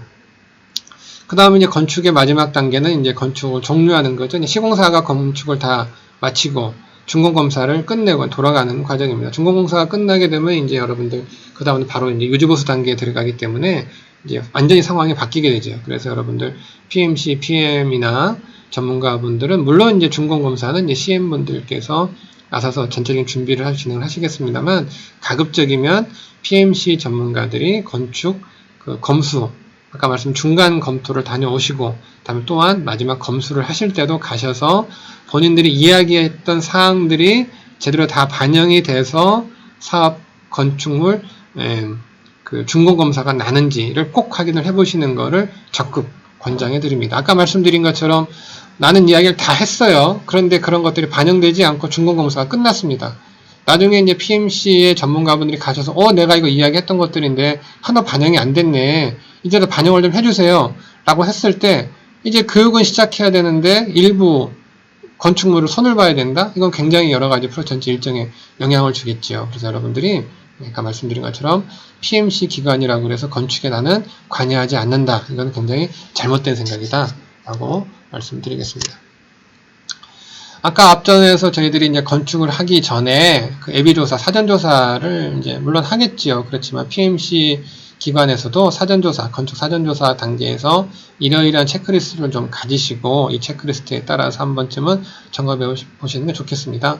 자, 건축물이 들어가는데 건축물이 들어갈 지리적 위치, 여기 어느 쪽에 되는 집안 특성 이런 것들은 물론 뭐 전문성이 없는 저희가 알 수는 없습니다만 그러나 자 뒤에 가서 말씀드리겠습니다만 내가 예를 들어서 50억, 60억짜리 내 건물을 짓는데 뒷골목 조그만 자리에다 건축은 안 지으실 거 아니에요. 그렇죠? 그래서 내 건물 50억짜리, 60억짜리 또는 100억짜리 건물을 짓는다 생각을 했을 때 건물의 위치가 어디에 들어가는 게 좋은지, 방향은 어떻게 하는 게 좋은지 이런 것들도 한 번쯤은 PM 입장에 생각해 보시는 게 좋겠다라는 걸 말씀을 드리겠고요. 그 다음에 그 나라 기후의 특성. 이 나라는 기후가 굉장히 더운 날씨가 많은데 천장 높이가 낮아. 그러면 안 되겠죠. 열이 잘 빠지지 않으니까. 그랬을 때 여러분들 그런 것들에 대해서 나중에 설계 단계에서 적극적으로 그러한 기후적 특성을 PMC 쪽에서 제기해 주셔도 좋겠죠. 물론 이제 CM님께서 잘 말씀해 주시겠지만 그래도 혹시나 빠졌을 수도 있으니까 그런 것들을 얘기해 주시는 게 좋겠고요. 부지 주변, 면적, 다음에 또 여러분들 아시겠습니다. 소유권. 이건 이제 PM도 반드시 확인을 해 보셔야 됩니다. 건축물이 들어가는 건물에 대해서 소유권이 어떻게 될 것인가 라는 것들을 보셔야 되는 거죠. 제 개인적으로 소유권에 관련된 에피소드가 있다면, 이게 이제 그 건축을 하기 전에 저희들이 이제 토지 대장을 확인을 하게 되죠. 그래서 토지의 소유주라든가 토지의 지적도를 보고서 땅의 모양을 다 보는데, 아주 재밌는, 어느 나라 말씀드리기 참 뭐한 나라입니다만은, 시가 가지고 있는 지적도와 국가가 갖고 있는 지적도가 약간 달랐어요. 그래서 저희들은 이제 건물을 짓고 있는데 갑자기, 건물에 진입해야 되는 그 문 앞쪽 60cm가 개인 사유지 땅으로 밝혀진 겁니다. 그러면 이제 건물에서 건물을 들어갈 수 있는 통로가 막혀버리게 되는 거죠. 그래서 저희들이 그 뒤늦게서야 그 수원 기관이 해결해야 될 문제이기 때문에 수원 기관이 그 땅 사유지 소유자와 여러 차례 협의를 했습니다만은 말도 안 되는 가격을 자꾸 제시하는 바람에 결국에 가서는 60cm 그 땅이 점유되어 있는 방향을 바꿔서 다른 쪽으로 출입문을 내서 설계를 전체적으로 변경했던 그런 사례가 실제로 존재합니다. 그래서 이 소유권에 대한 문제는 여러분들이 물론 뭐 당연히 수원국가가 알아서 잘 해올 거야 이렇게 보셔도 되겠습니다만 그렇게 하지 마시고 한 번쯤은 확인 또 확인 한번 해봐라. 그리고 아까 말씀드린 것처럼 그 지적도를 보유하고 있는 기관이 여러 개의 기관으로 분산되어 있는 경우에는 그 상위기관 또는 그 상위기관에 갖고 있는 지적도와 일치하는지라는 것도 한 번쯤은 봐두시는 게 좋다. 말씀을 드리겠습니다. 그 외에 뭐 건축기술 공사비, 자재 조달에 대한 여부 이런 것들은 여러분들이 한 번쯤은 있는 사항을 읽어봐 주시면 좋겠습니다. 아까 좀 전에 이제 말씀드렸던 이제 건축에 대해서 PMC가 건축에 대해서 관여하지 말고 있으면 안 된다 말씀을 드렸죠. 그 다음에 또 설계 단계에서 적극적으로 의견을 개시해야 되고 또한 실제 시공이 되는 중간 단계에서도 반드시 두세 차례 현장을 가서 확인을 해보라 말씀을 드렸는데 제가 이제 사례로 말씀을 드리는 건 그러니까 좀 전에 앞에서 말씀드린 미얀마 기술교사 교육원 사업을 건축을 짓고 있습니다. 보시는 것처럼 이제 건물을 짓고 있는 게 여러분 보이시죠? 이 건물에 이제 지금 콘크리트 지붕을 하고 있는 걸로 보이시고 이것도 지금 새로 짓는 건물이고요. 이것도 새로 짓는 건물들입니다. 옆에 있는 새로 짓는 건물이 또 나와 있죠. 이렇게 해서 저희들이 마침 이때 드론이 저희들이 그 미얀마에 있었어요. 그래서 저희들이 미얀마에 있는 드론을 활용을 해서 공중 촬영을 해서 저희들이 전체적인 사업 부지가 어떻게 진행이 되는지, 근데 앞으로 적용은 어떻게 하는 게 좋을 것인지 이런 것들을 전체적으로 같이 한번 협의를 하고 또한 저희들이 그 건축 시공사와 향후 적용 문제라든가 또 이런 것들을 같이 협의했던 그런 사례가 되겠습니다. 요새는 뭐 드론은 뭐 전 세계 어디 가서 쉽게들 다 구하실 수 있으니까 한 번쯤은 중간에 가셔서 이렇게 드론 촬영 해놓고 기록으로 남겨놓으시면 여러분들 좋은 추억도 되실 수 있을 것 같고요. 좋은 기억이 좋은 경험이 되실 거라 생각이 듭니다. 자, 그 다음에 또 이제 건축에 대한 이제 사례로 설명을 드리면 제가 참 모로코 사례를 여러 차례 말씀을 드리는데 아무래도 이제 첫 번째 프로젝트다 보니까 모로코에 대한 애정이 아직도 많이 남아 있습니다. 그래서 또한 굉장히 저도 많이 노력을 했던 사업 중에 하나고요. 모로코 건축은 이제 제가 위에 보시는 그 사진이 실제 처음 갔을 때 저희들이 이제 사업 대상주를 받았던 건물입니다. 여러분 보시 약간 안에 같은 경우는 좀 귀신 나오게 생겼죠? 속된 말로요. 귀신 나오게 생긴 그런 건물인데, 처음 봤을 때 굉장히 암담했어요. 이걸 대체 어떻게 리모델링을 할 것인가, 차라리 헐고 새로 짓는 게 낫는 게 아닌가, 여러 가지 고민을 많이 했습니다만, 다행스럽게도 그때, 프랑스 파리에 계셨던 한국 전문가분이, 자진해서, 그러니까 이제 재능기부 차원에서 실제 모로코 현장에 오셔서 저한테 많은 조언을 해주셨어요. 이제 그분하고 지금도 계속 연락을 하면서 같이 옛날 얘기를 많이 합니다. 근데 여러분 주변에 찾아보시면 생각보다 이렇게 국가가 하는 일에 또 이런 좋은 뜻을 가진 일에 자진의 재능 기부를 하실 분이 굉장히 많이 있습니다. 그런 분들의 도움을 받아봐서 굉장히 좋습니다. 그래서 처음에 제가 이 모로코에 가서 난감하게 어떻게 해야 되나라는 생각을 하고 있었을 때 그분이 오셔서 굉장히 많은 아이디어를 주셨고, 또 그런 아이디어를 또 제가 나중에 설계가 될 때 또 설계사분들한테 많은 말씀을 드려서 아래 보시는 것 같은 형태로 바뀌었습니다. 가급적 사진을 첫 번째 찍었던 그 옛날 사진하고 대비해서 그대로 찍고자 같은 위치 사진을 찍었는데, 이게 옛날 모습이고 이게 바뀐 그 다음의 모습입니다. 이게 거의 그대로 바뀌어져 있죠. 보시는 것처럼 외부는 완전히 바뀌었고요. 내부 역시도 이게 완전히 바뀌었습니다. 이게 새로 지은 건물이니 리모델링인지 구분이 안 갈 정도로 완전히 바뀌었는데, 이런 식으로 저희들이 정성을 들여서 프로젝트를 수행을 한다면 이렇게 좋은 결과물이 나와 있을 거라 생각을 하고요.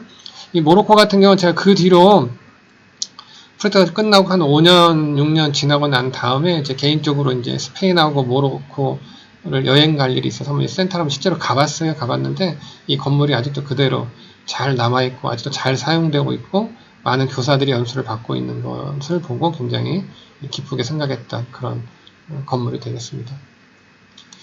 그 다음 이제 저희들이 말씀드리고 싶은 것들은 이게 엘살바도르 프로젝트에 만들어놨던 저희들이 건축물인데요. 이건 이제 저희 사업에 참여했던 건축사분께서 굉장히 많은 아이디어를 내주셨는데, 엘살바도르 여러분 잘 아시다시피 천주교 캐톨릭이 이제 대부분이죠. 그러다 보니까 전체적인 건물의 모양을 이렇게 첨탑 모양을 만들고 여기다가 또 랜드마크적 역할을 하기 위해서 시계탑을 저희들이 넣었고, 그 다음에 이제 코이카 로고를 넣음으로써 전체적으로 이 건물이 이 지역사회에서는 코이카 건물이라는 거. 물론 이게 이제 취약 청소년 센터이기는 합니다만은 주민들이 부를 땐 코이카 건물 앞에서 만나자.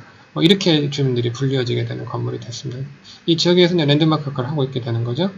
참고로 저희들이 이 엘살바도르에서 여기에 들어갈 시계를 구하지 못해서 아까 말씀드린 건축 설계사분께서 저희들이 엘살바도르 가기 위해서는 이제 미국의 한 도시를 경유해야 되는데, 미국의 한 도시를 경유해서 이 시계를 사가지고 비행기에 싣고 와서 이게 달아놓은 시계입니다. 이렇게 프로젝트를 참여하실 굉장히 아주 헌신적으로 이렇게 참여해주신 분들이 굉장히 많습니다. 이런 것들이 이제 같은 건축을 하더라도 주민들한테 또는 지역사회 코이카를 홍보할 수 있는, 우리나라를 홍보할 수 있는 역할을 하는 건물로 저희들이 좋은 사례라 말씀을 드릴 수 있겠습니다. 그 다음에 이제 말씀드린 건 건축물이 아니고요. 이제 건물 안에 들어간 여러 가지 다양한 형태로 이제 이 건물이 어떻게 만들어졌고 누가 이 건물을 하는데 도움을 줬고라는 것들을 이제 저희들이 많이 남기게 되죠. 그래서 첫 번째가 이제 모로코에 있는 겁니다. 이건 안에 이제 콘크리트로 겉에만 이제 대리석으로 저희들이 현지에서 구할 수 있는 저렴한 대리석을 구해서 저희들이 이렇게 만들어 놨고, 두 번째 라오스에 있는 거는 저기 이제 큰 원석을 저렇게 잘 조각을 해서 아주 멋있게 해놨고요. 오른쪽은 이제 크게 하지 않고 건물 안에다가 조그마한 한판 형태로 조그맣게 마련한 파나마 사례가 되겠습니다. 파나마는 제가 프로젝트를 수행한 것도 아닌데 제가 인터넷을 보고 여러 다른 분들 프로젝트 사례를 보면서 이제 좀 좋은 사례라 생각을 해서 이렇게 간단하게 하는 방법도 있다 될 것 같고요. 밑에 있는 거는 이제 그 건축에 들어간 자재를 이용해서 홍보를 한 사례입니다. 여러분 아시다시피 저희 나라는 이제 온돌이 굉장히 잘 발달되어 있습니다만 그 외 다른 나라들 보통 바닥이 타일로 되어 있는 건 굉장히 많습니다. 중동이라든가 동남아시아에 가면 이제 그 건물이나 집 바닥이 대부분 타일로 되어져 있는데, 그 타일을 저렇게 이제 비싼 돈을 들이지 않고 타일에다가 그 기관 로고를 새겨 넣어서 이게 이제 그 기관에 사용된 강의실이다라는 표시를 한 것도 있고요. 오른쪽에서도 타일 공유를 좀 했고, 이제 오른쪽에 있는 컵 같은 경우는 저기 이제 에스프레소 잔이죠. 제가 모로코를 처음 갔을 때가 2008년, 2009년인데 그때 갔더니 다들 에스프레소만 먹고 아메리카노는 먹지 않더라고요. 근데 이 한국에서 가서 이제 처음 에스프레소랑을 먹다 너무 써서 못 먹어서 에스프레소 잔하고 이제 큰 물컵을 달래가지고 에스프레소를 물컵에다가 넣어서 이제 나름 아메리카노 만들어 마셨더니 모로코 사람이 저를 굉장히 신기하게 봐요. 왜 에스프레소를 저렇게 맛없게 먹나? 근데 이제 아까 말씀드린 거 중간에 다시 모로코로 한번 가보니까 최근에는 이제 그렇게 아메리카노 그냥 일반화되어 있는 걸 봤는데 거기서 착안을 했죠. 아, 이 나라 사람들이 에스프레소를 마시니까 아까 앞에서 말씀드렸던 현지 사무소에다가 홍보 기념품을 비치하고 있으면 좋다. 아까 말씀드린 명함 케이스도 있었지만 이 나름대로 에스프레소 잔을 이렇게 만들었습니다. 만들어서 저건 조금 이제 좀 귀한 분들 오셨을 때 저 에스프레소 잔을 이제 선물 드렸고요.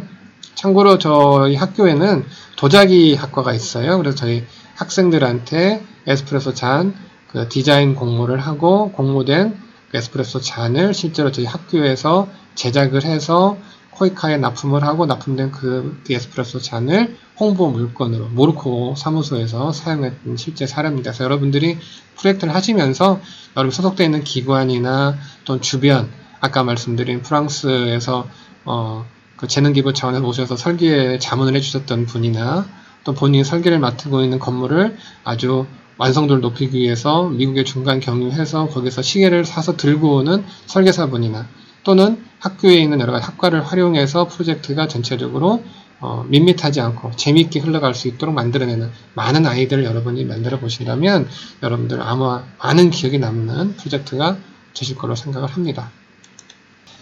예, 이제 다음에 설명드릴 내용은 건축이 완성이 됐죠? 건축이 완성이 됐으면 이제 그 다음 할 일이 그 건축 안에 저희들이 이제 교육학원에 필요한 기자재를 이제 안에 넣는 그 기자재 지원이 되겠습니다.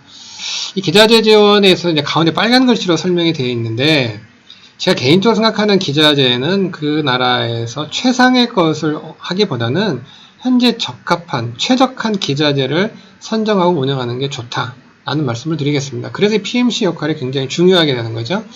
이 PMC의 역할은 첫 번째가 현지 조사를 먼저 하게 됩니다. 아까 사업 착수협의도 가고 전문가도 파견하고 각 공과별 전문가분들이 가셔서 어떤 교육 과정을 하기 위해서 어떤 장비가 필요한지를 조사를 하시고 그 나라의 전기 환경, 수도 환경, 날씨 환경, 기자재, 소모품 환경 소모품 말씀을 드렸는데 그 무엇보다도 이 납품된 기자재가 지속적으로 사용되기 위해서 소모품이 필요한 경우에 소모품을 그 나라 안에서 계속 공급할 수 있는지 이게 굉장히 중요한 요소가 됩니다. 그래서 그런 것들을 여러분들이 반드시 확인을 해보셔야 될 것 같은데 이렇게 해서 현지 조사를 하고 난 다음에 우리 PMC가 해야 될 일은 기자재를 납품할 업체를 선정하기 위한 기자재 사양서를 작성을 해야 되겠죠.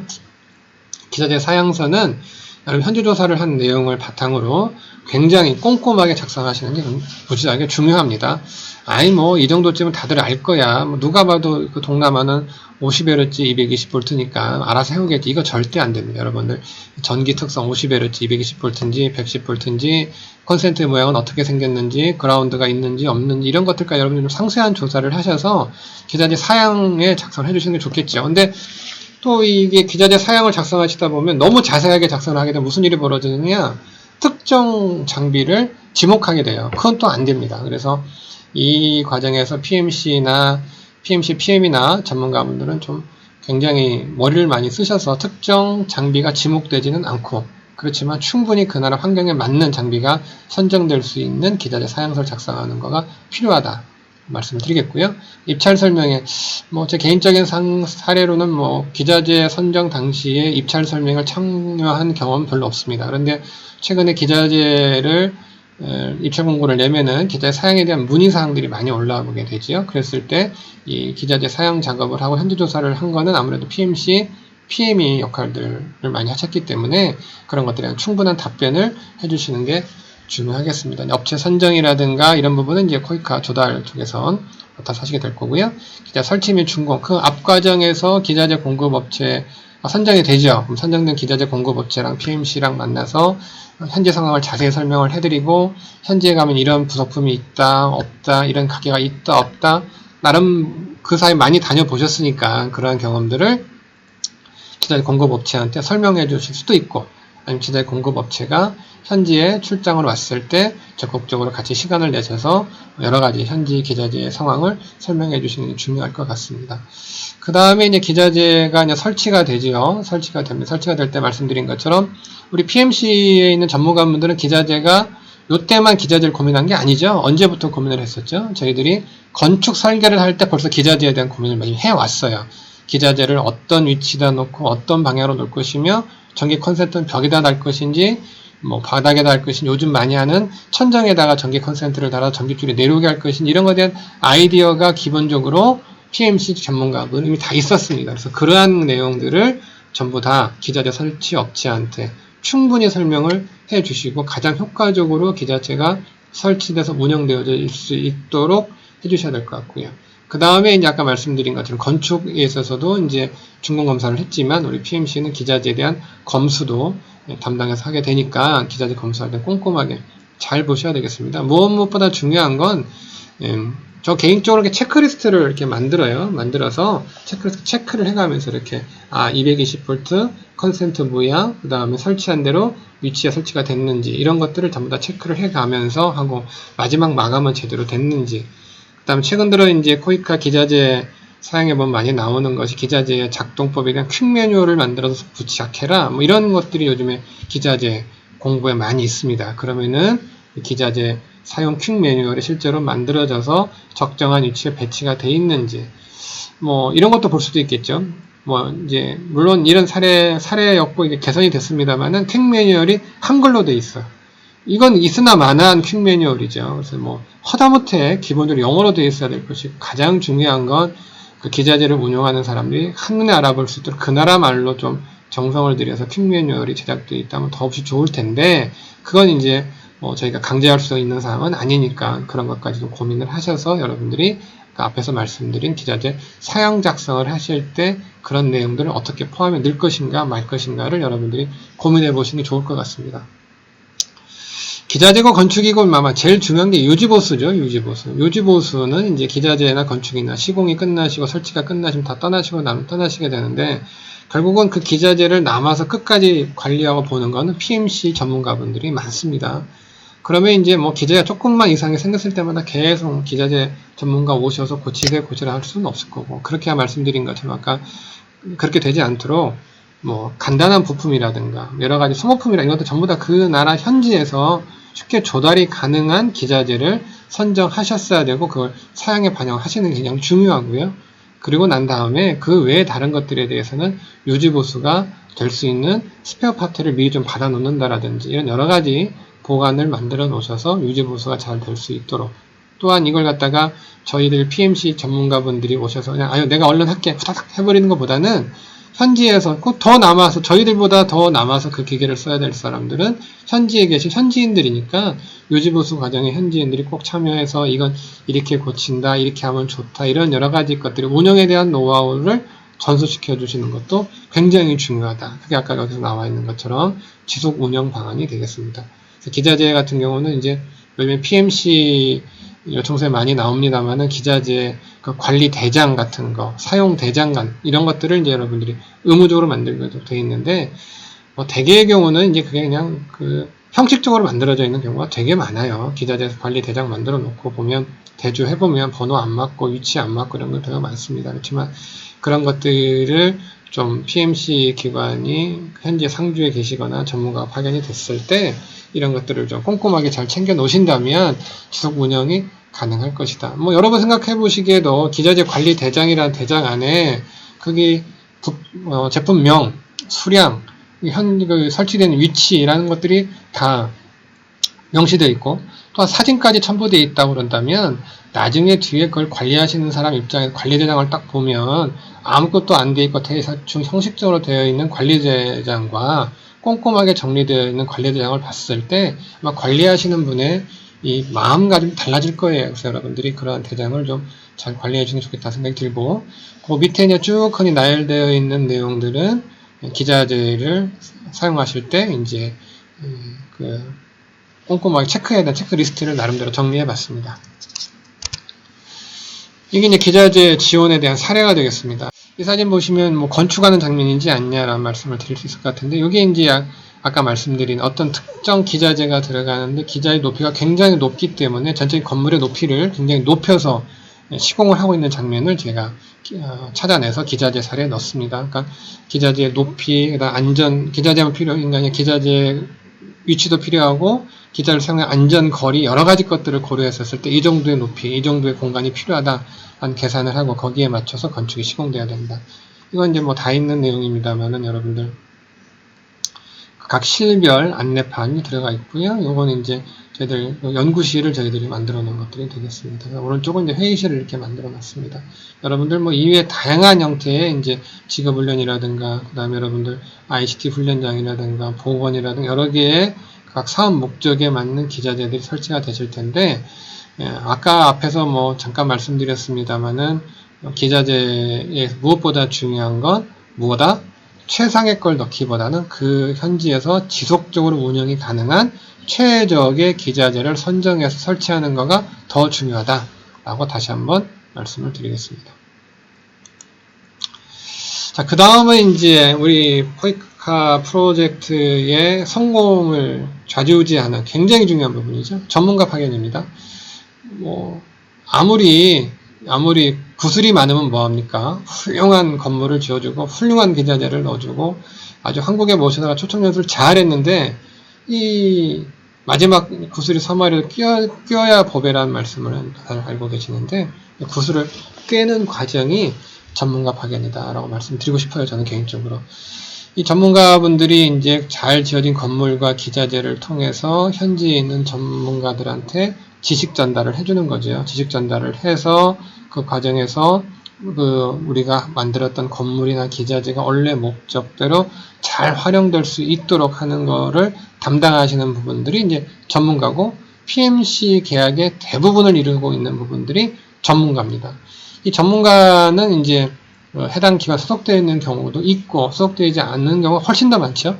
코이카 이제 입찰 규정에 보시면 PMC의 PM은 반드시 해당 기관 소속 전문가야만 하고 그 외의 전문가는 그렇지 않은 경우가 대단히 많이 있습니다. 그래서 외부 전문가들 많이 모시오게 되는데 물론 뭐 외부 전문가를 모시고 올 때 가장 저희들이 참조하는 게 그분에 대한 평판이 되겠죠. 그분 참 어떻더라 라는 게 계속 꼬리표를 몰고 다니게 되는데 물론 이제 그런 것도 참조해서 보시겠지만 이제 전문가분을 모시고자 하는 전문가분을 모셔서 그분과 이야기하고 그분 이력서도 하면서 전문가분을 선발을 하셔야 되겠습니다. 뭐 선발에 대한 기준은 뭐 특히 다 이렇게 개인적이시기 때문에 어떤 분은 관상 보고 선발하신 분도 있으시겠죠. 그렇지만 저는 이제 관상까지는 못 보고 저 같은 경우는 주로 이제 그분에 대한 주변의 평가 굉장히 중요하게 생각을 하고요. 그 다음에 많은 것들 그 외에 다른 여러 가지 것들을 이제 많이 보고 있습니다. 그 다음 이제 선발이 됐으면 이제 파견 계약을 체결을 하셔야 되겠죠. 파견 계약은 코이카에서 제시한 여러 가지 규정이나 기본 계약 문서 같은 있기 때문에 이런 걸 잘 보셔야 되고요. 최근 들어서도 예전에도 그랬고 지금도 그렇습니다만은 이제 전문가와 저희가 소속되어 있는 소속기관과 전문가 간의 계약을 하는 최근에 여러 가지 이제 규정들이 많이 바뀌어서 이게 몇 개월 이상을 하게 되면 어떻게 해야 되는지 또 얼마가 지나면 뭐 정규직 문제가 또 나오는지 어디까지가 프리랜서인지 뭐 이런 여러 가지 것들이 복잡한 계약 문제가 발생하기도 하는데 이런 것들 여러분 혼자 고민을 하지 마시고 여러분 소속기관에 보시면 그런 노무를 담당하신 전문가분들이 계시니까 그런 분들한테 도움을 받으셔서 일처리를 하시는 게 좋은데 제 개인적인 경험 및 사례로는 뭐 퇴직금 때문에 좀 문제가 있었던 적이 사실 있어요. 그래서 그 퇴직금 지급 시점, 그 다음에 전문가 파견의 전체적인 기간 이랬을 때 퇴직금이 지불을 해야 되느냐, 지불되지 않아야 되느냐. 퇴직금이 매월 지급했던 전문가 파견, 전문가 사례비에 퇴직금이 포함되어 있다고 볼 것이냐, 포함되어 있지 않은 것이냐. 이런 아주 민감한 문제들이 내포되어져 있습니다. 그런 것들을 비전문가인 뭐 저희들이 그걸 결정할 수는 없고요. 그런 것들에 대해서는 반드시 그런 노무 전문가의 도움을 받아서 계약을 작성을 해라 라는 것들이 있겠습니다. 그 다음에 ODA 교육도 받으셔야 되고 전문가 파견 나가시기 전에 반드시 코이카의 파견 계획서를 작성을 하셔야 되고 다녀오시고 난 다음에 파견 결과 보고서 작성하셔야 되고 그 다음에 파견 비용을 정산하는 과정이 이제 쭉 이루어지게 되는데 이 전문가 파견에 있어서 중요한 부분은 무엇보다도 또 전문 분야에 적합한 그 전문 분야에 적합한 경험과 기술이 있으셔야 되겠죠. 그 다음에 리더십을 가진 전문가가 필요하죠. 그렇게 이제 하나는 리더십은 PM만 있으면 되는 거 아니야?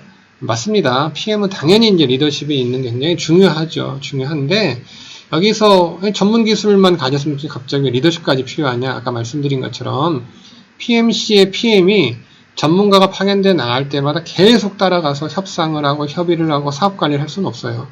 혹은 PM이 한국에 남아있는 상황에서 전문가분들이 현장에 가셔서 업무 추진을 하시는 경우가 많거든요. 그러면은 현장에 가신 전문가가 오로지 나는 내한테 주어진 기술 분야만 맡아서 할 거야. 이렇게 할 수는 없잖아요. 때로는 뭐 PM이 연락을 하거나 또 갑자기 갑작스러운 상황이 생겨서 현지 이 수원국 담당자와 협의를 하는 여러 가지 문제가 발생하실 수 있을 텐데 리더십이 전혀 없어. 그래서 그냥 나는 이거 가리키는 거에 할 줄을 몰라. 이렇게 하시는 전문가보다 그런 것도 갖고 계시지만 리더십도 갖고서 전체적으로 분위기를 좋게 이끌어 가시고 또한 협상 능력도 좀 갖추고 하는 그런 여러 가지를 좀 두루 하실 수 있는 그런 전문가분이 계시다면 당연히 그분을 선발하는 게 맞다. 또한 아까 말씀드린 것처럼 내가 은퇴하고 나서나 또는 지금 현재 내가 하고 있는 일이나 또 내가 대학생이나 대학원생이나 졸업하고 나서 난 이런 국제개발협력 전문가가 될 거야 라고 계획하는 우리 젊은 청년들이나 젊은 분들이 있으시다면 내가 갖고 있는 전문 기술만 익히려 하지 마시고 리더십이라든가 협상 능력이라든가 기타 다양한 인성을 늘리는 방법 이러한 여러 가지 것들이라는 것들을 여러분들이 가지고 계신다면 전문가로 채택되기가 쉽다라고 말씀을 드릴 것 같아요. 그 다음에 오른쪽에 나와 있는 부분들이 이제 제 나름대로 전문가를 선발할 때 이러한 것들을 많이 보게 됩니다라는 거고요.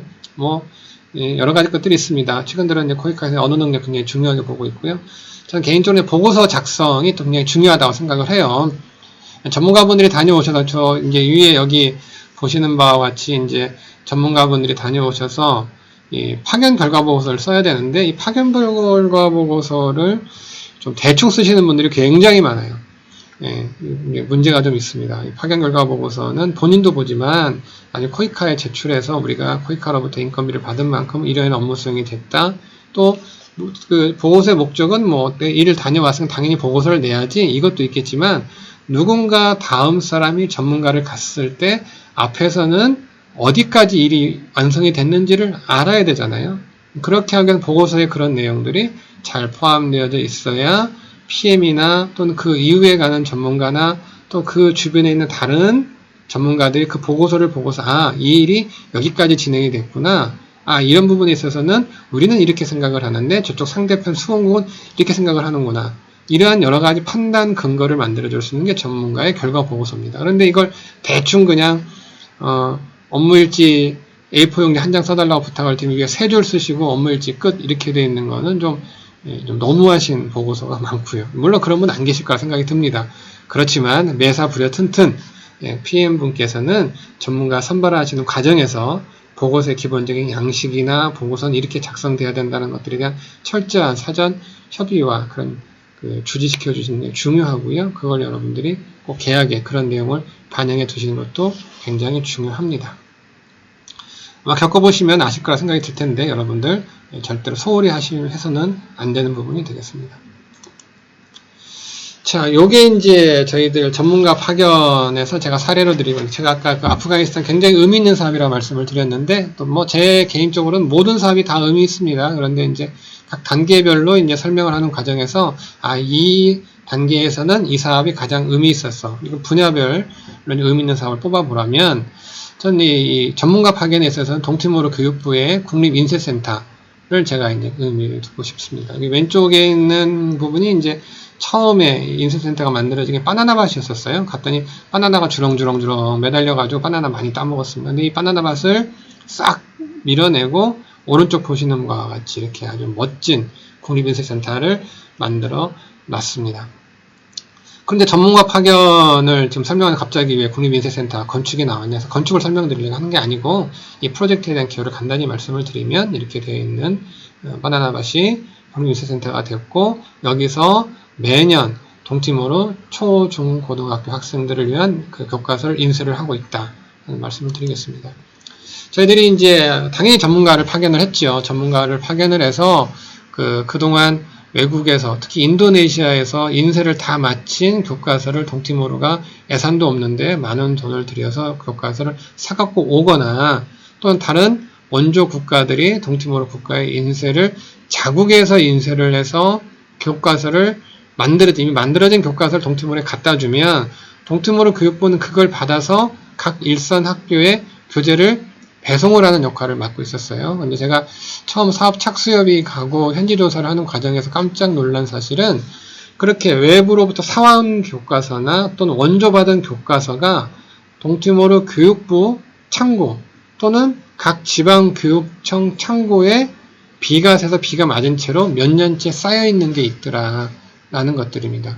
이런 것들이 너무나 안타깝고 아쉬웠죠. 그래서 이 동티모르 인쇄센터 사업을 할 때 저희들이 가장 고려했던 부분 중 하나는 외국에서 교과서를 가져오기보다는 안에서 교과서를 찍는다. 물론 교과서 센터를 만들어 놓으면 교과서뿐만이 아닌 동티모르 정부에서 발간하는 여러 가지 문서들을 인쇄센터 찍을 수 있기 때문에 많은 도움이 될 거다라는 거가 있었고요. 두 번째는 이게 실제로 어떻게 배송이 되게 할 것이냐. 그래서 국립인쇄센터가 배송까지 책임질 수 있는 역량을 가져가야 된다 생각을 하고서 저희들이 이제 사업을 추진을 했고 실제로 이렇게 사업이 잘 추진이 됐습니다. 지금도 기억이 나는 건 저희들이 동티모르 교과서를 찍어서 실제 인쇄센터에서 5톤짜리 그 덤프트럭인가요? 뭐 트럭을 구할 수가 없어서 5톤짜리 덤프트럭을 저희들이 정부로부터 그 화물용으로 쓰던 건설 현장에 쓰던 5톤짜리 덤프트럭을 저희들이 가져다가 거기다가 교과서를 싣고 저희들이 각 지방교육청에 배송했던 경험 기억이 있고요. 근데 여기 전문가 파견에서 설명드리고자 하는 부분은 이렇게 전문가를 파견을 해서 동티모르 교과서를 인쇄하고 있는 와중에 저희들이 이제 발견하게 된 것이 뭐 지금도 문제가 되어 있습니다만 이제 저희들 동해가 일본해냐 동해냐 표기 문제가 굉장히 까다로운데 이게 이제 이 교과서의 원판은 포르투갈에서 가져온 원판입니다. 동티모르가 포르투갈어를 쓰기 때문에 그래서 봤더니 오른쪽에 이제 일본해, 자폰이라고 되어 있죠. 일본해라고 되어 있는 거죠. 그래서 이런 부분들 저희들이 인쇄를 하다가 인쇄를 중단을 하고 코이카를 통해서 대사관에 보고를 하고 대사관에서 앞장을 서서 또 코이카가 앞장을 서서 동티모르 교육부와 상의를 하고 협의를 해서 결국 이 슬라이드, 이 페이지를 동해와 일본을 병행 표기하는 걸로 저희들이 해서 교과서를 인쇄를 해서 제공을 했습니다. 이러한 부분들이 이제 전문가 파견을 통해서 저희들이 얻을 수 있는 굉장히 중요한 또 다른 어떤 뭐 기술을 전수하는 건 당연한 얘기고요. 그 외에 저희들이 국가적인 의미 있는 일을 했던 그런 사례로 저희가 기억을 하고 있고요. 그래서 동티모르 교과서 저희들이 완성된 모양입니다. 저희들이 오른쪽 교과서 모든 교과서의 뒷면에 이렇게 태극기가 이렇게 담겨져 있고 그 밑에 이 교과서를 만들기 위해 도와준 기관은 코이카 이름이 명시되어져 있는 사업이 되겠습니다. 뭐 이건 개인적인 얘기입니다만 이 인쇄센터가 완공돼서 저희들이 마지막 이제 준공식을 하고 첫 인쇄를 할 때 동티모르 대통령께서 직접 인쇄센터에 오셔서 인쇄센터에 기여한 많은 분들에게 실제 자필로 교과서마다 이렇게 친필 서명을 해주셔서 저도 한 권 갖고 있고 그런 교과서 갖고 있었고 연설하시는 과정에서는 다른 어떤 선진국이 해준 원조보다 한국이 해준 원조가 10배 이상 효과가 있다라는 그런 아주 좋은 말씀도 해주셨던 그런 사업으로 기억하고 있습니다. 자, 다음에 이제 거의 마지막으로 가고 있는데요.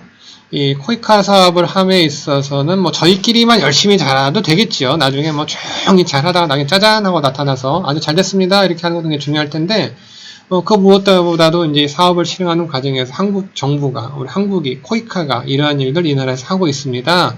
라는 걸 그 나라 국민, 그 나라 또 정부 관계자, 고위층, 또 주민들, 많은 사람들한테 이렇게 홍보하는 건 중요한 것 중에 하나입니다. 그래서 홍보를 하는 거는 뭐 여러분들 뭐 신문이라든가 텔레비전이라든가 이런 그런 그 미디어를 이용한 홍보가 가장 일반적이고 가장 좋죠. 그렇죠? 그런 것들도 뭐 당연히 여러분 하실 거라 생각이 들고요. 그거 외에 이제 우리가 할 수 있는 것들이 이제 사업 중간중간 워크샵을 넣는 거죠. 워크샵을 넣어서 우리가 이런 사업을 합니다. 초청을 해서 다른 기타 원조기관에서 유사한 사업을 하고 있을 때는 우리가 이런 사업을 한다. 뭐 같이 일할 수 있는 게 있을까? 서로 회의할 수 있는, 만나서 이야기할, 협의할 수 있는 그런 기회도 만들어주고, 그 다음에 또 저희 사업과 관계없는 다른 그 나라 정보 관계자들이 와서 워크샵을 통해 들으면서 한국 정부가 이런 일들 도와주고 있구나 이런 기회를 할 수도 있고요. 그래서 워크샵이나 사업 중간 발표 이런 것들을 가질 수 있을 거라 생각이 듭니다.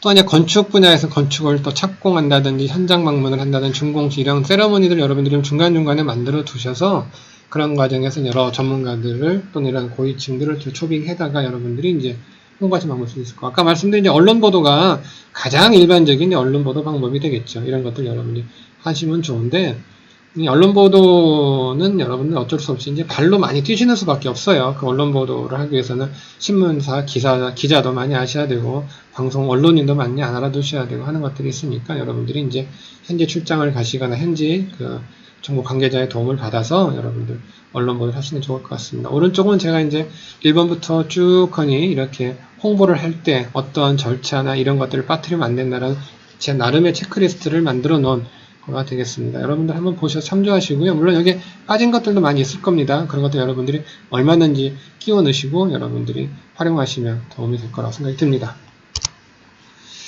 예, 요게 이제 그 홍보한 사례죠. 아까 워크샵을 사례로 말씀을 드렸는데, 사업 중간에 저희들이 이제 꼭 그 나라뿐만 아니라 그 인접 국가에 유사한 일을 하고 있는 정부기관 담당자를 초청해서 코이카가 이런 사업을 수행하고 있다. 서로 이런 것들이 앞으로 만들어질 거다.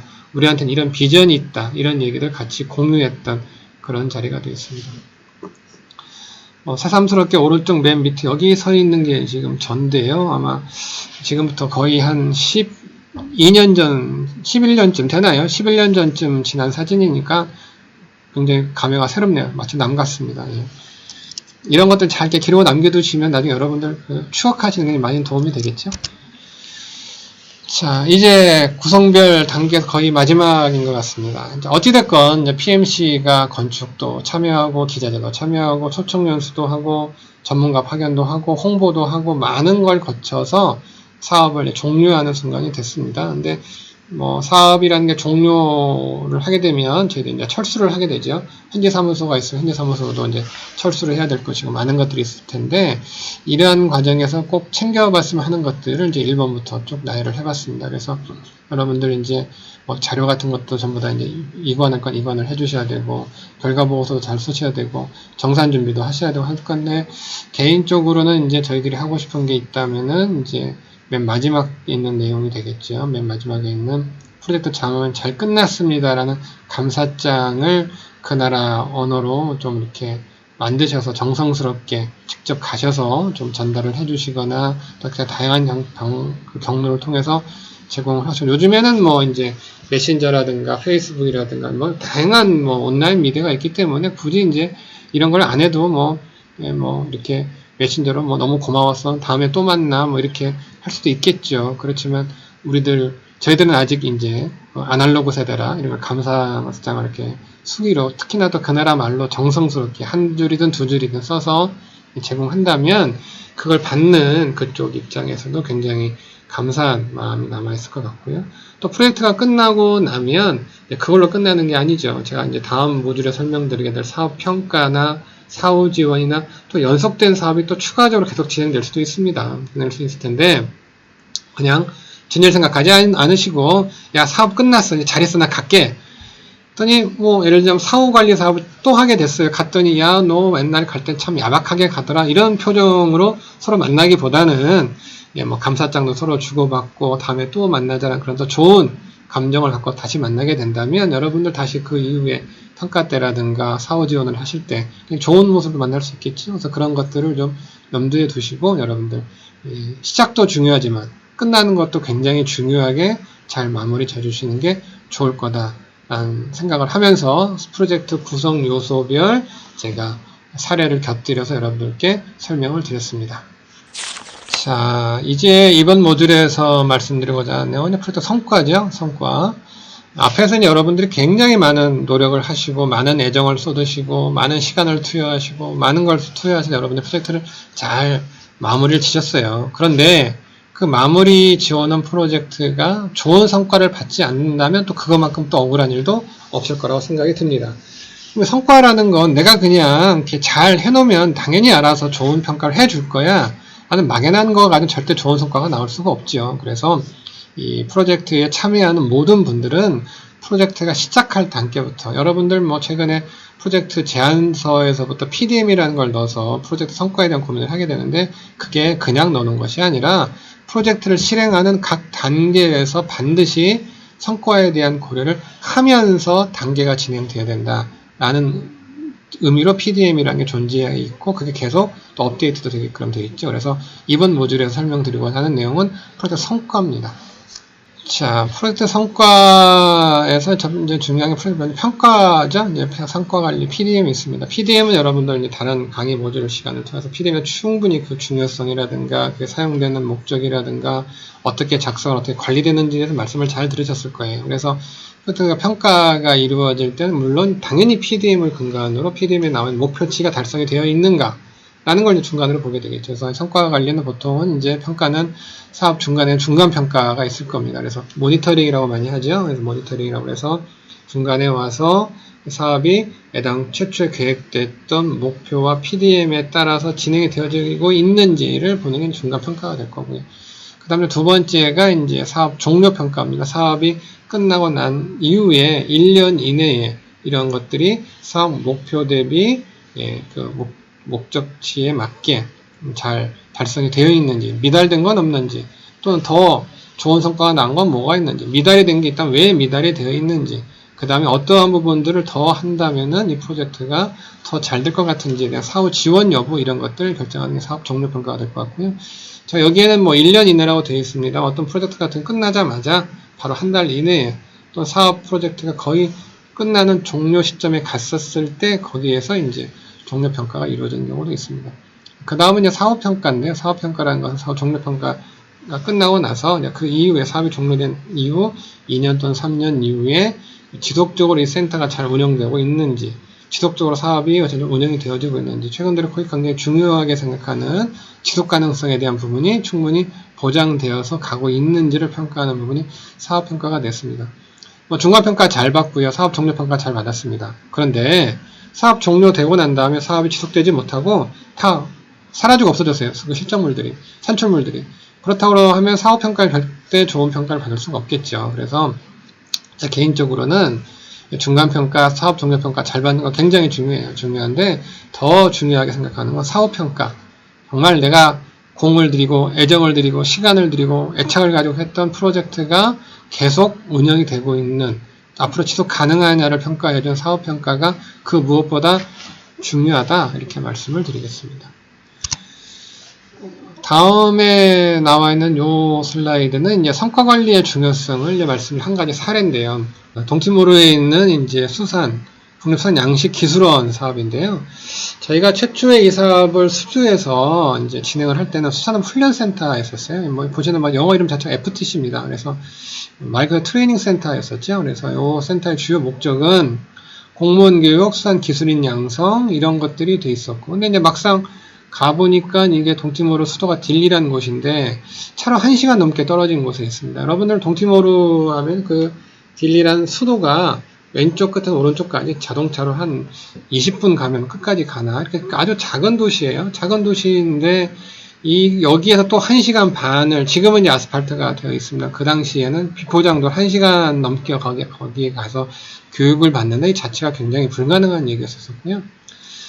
다시 말해 공무원 교육이 어렵다는 얘기죠. 두 번째는 이제 수산 기술인을 양성한다는 건데, 뭐 기술인 양성 좋습니다. 양성이 좋은데, 물론 양성된 기술인들이 취업할 자리가 없다라는 거죠. 그래서 수산 산업의 인프라 자체가 굉장히 약하기 때문에 교육은 할 수 있으나 그 교육 이후에 아까 말씀드렸던 지속 가능하지 않다라는 거죠. 수산 교육을 받아서 수산 양식장에 취직을 하든 본인이 수산 양식장을 차리든 어떤 형태로든 그 양성된 인력을 흡수할 수 있는 수산 산업 인프라가 있어야 되는, 그게 있지 않다. 그래서 프로젝트를 진행하는 과정에 이런 형태로 갔다가는 성과가 달성될 수가 없다. 제일 중요한, 아까 앞에 말씀드린 제일 중요한 게 뭐라고 말씀드렸죠? 지속 가능성인 사업평가에 절대 좋은 평가를 받을 수 없다라는 거죠. 자, 그렇다고 그런다면 이걸 어떻게 바꿔볼 거냐? 성과를 중심으로 했었을 때 사업력을 한번 바꿔보자 해서 바꿔본 게 FTC란 트레이닝 센터에서 저희들 수산 양식 기술원이라는 니파라는 형태의 이름으로 바꿨습니다. 양식 기술원 안에는 그 기본적으로 앞에 수산 훈련센터와 같은 교육 기능을 가지고 있고요. 가지고 있는 더해서 뭘 했냐면 이 기본 동티모르 내 수산산 인프라를 더 높여주기 위해서 저희가 이 사업을 했을 당시에는 동티모르에서 인도네시아로부터 양식장에서 키운 치어라고 합니다. 조그마한 새끼 물고기를 치어라고 하는데 치어라를 대량으로 사왔어요.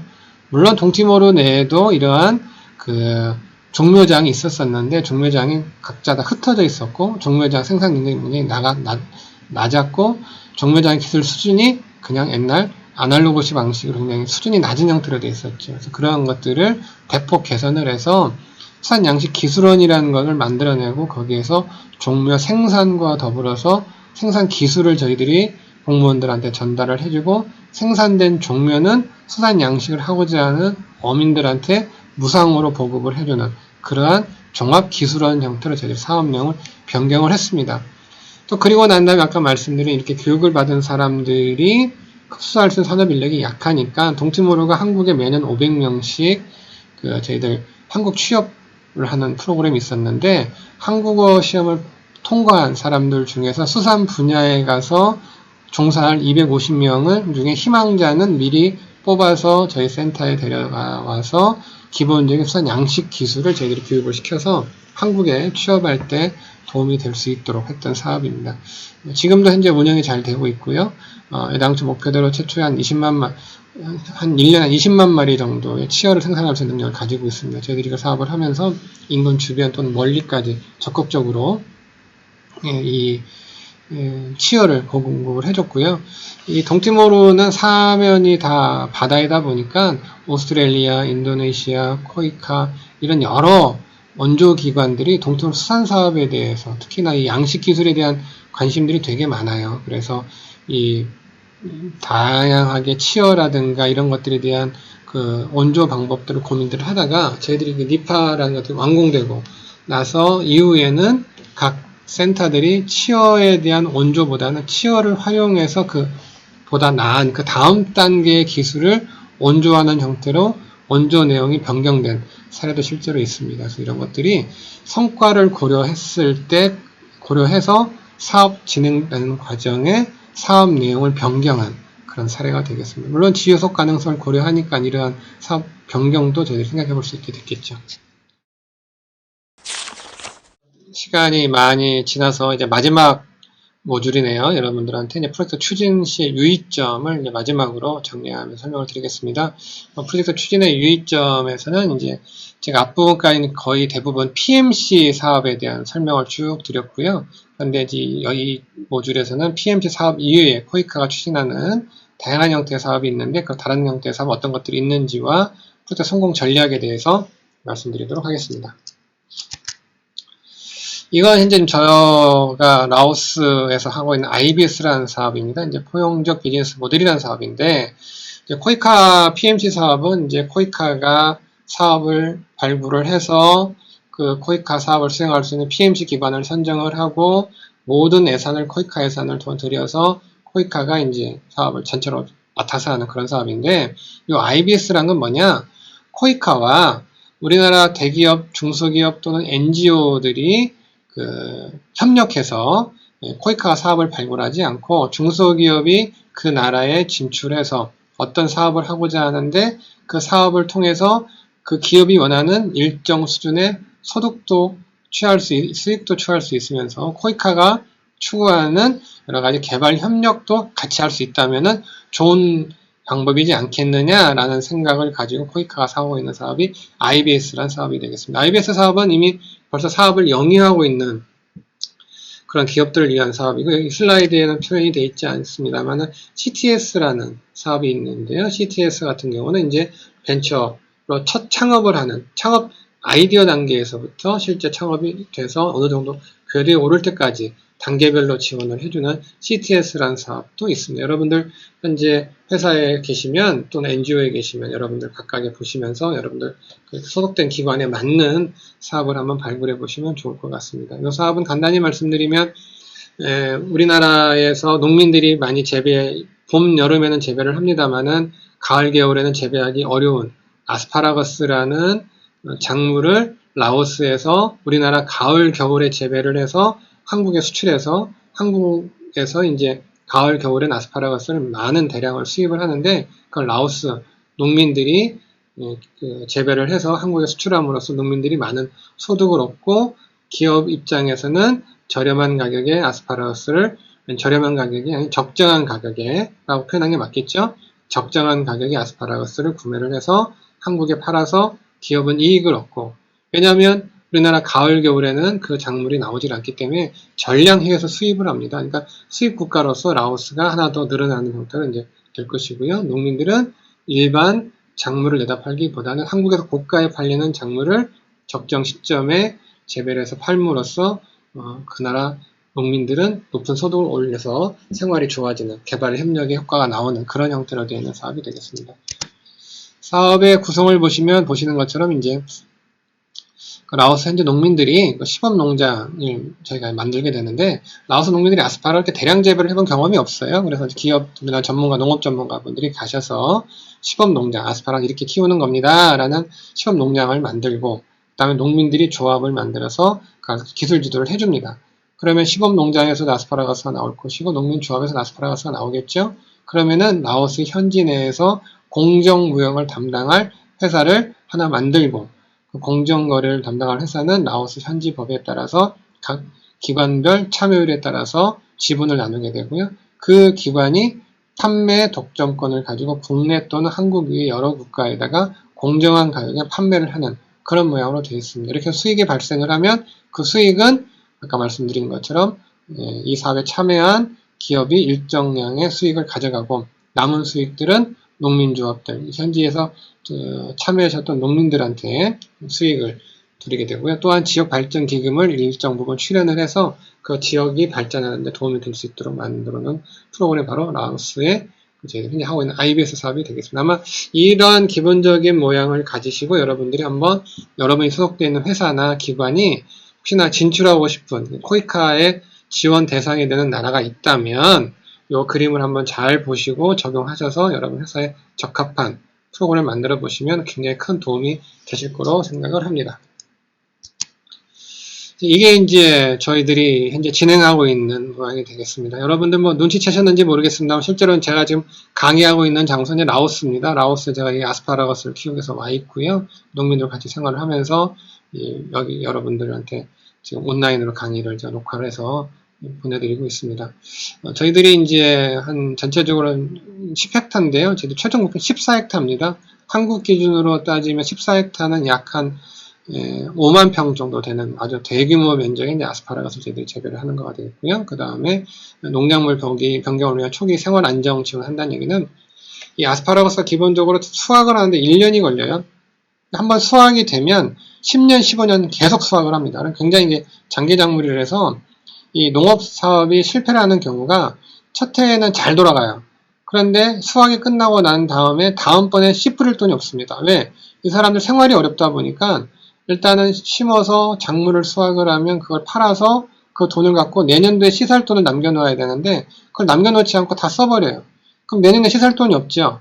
그럼 원조기간 씨를 또 사줘야 돼요. 이런 아주 악순환이 반복되는데 이 아스파라거스라는 작물은 한번 심어주면 10년, 15년 수확이 가능하기 때문에 그런 악순환의 고리를 끊어줄 수 있습니다. 문제는 뭐냐?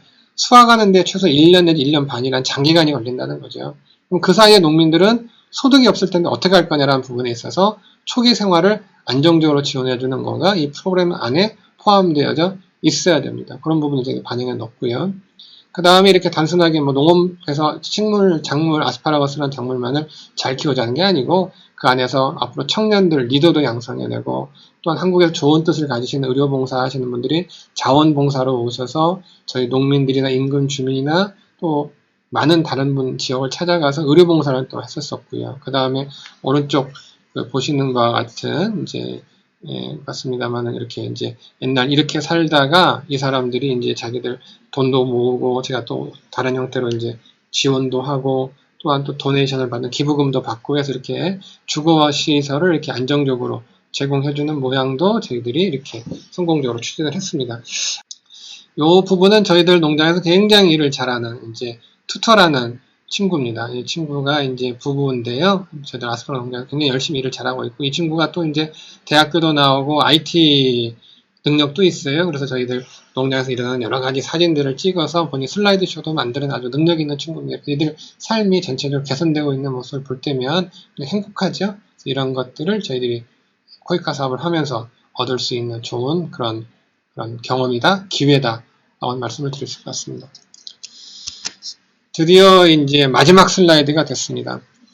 뭐 처음에 코이카 이제 강의 목록에 보니까 성공 전략을 넣어라 그래서 고민 많이 했어요. 이 성공 전략 뭐 개인마다 다 잘하시는 게 다 다르고 또 이게 꼭 성공이 이렇게 하면 성공할 수 있을까라는 거에 대한 저 자신부터가 좀 걱정이 많이 돼서 이걸 슬라이드를 넣어야 되나 말아야 되나 고민을 많이 했는데 그냥 뭐 제 경험에서 나와서 그냥 막 이런 것들이 아마 중요하지 않을까라고 생각이 듭니다. 제가 생각하는 프레드 성공 전략은 저는 그냥 그 어떤 뭐 기자재를 잘 넣어라, 뭐 전문가 파견을 잘해라, 뭐 이런 것들 피상적인 그런 것들보다는 좀 다른 데서 좀 이유를 좀 찾고 싶어요. 이 프로젝트가 성공한다라는 건 아까 맨 사업 착습에서 나왔었던 코이카, PMC, 수험기관 이 3개 기관이 잘 협력이 되고 그 안에서 여러 가지 조화로운 모습이 나와야 프로젝트가 성공을 하는 거지. 이 각각이 다 따로따로 떨어져서 자기 추구하는 바가 다른데 프로젝트가 성공할 일은 없다. 라는 거가 기본 원칙이라고 한다면 저는 여기 나와 있는 세 가지 굉장히 중요하다 말씀드리겠습니다. 제가 생각하는 프로젝트가 생물이다. 이야기는 뭐냐?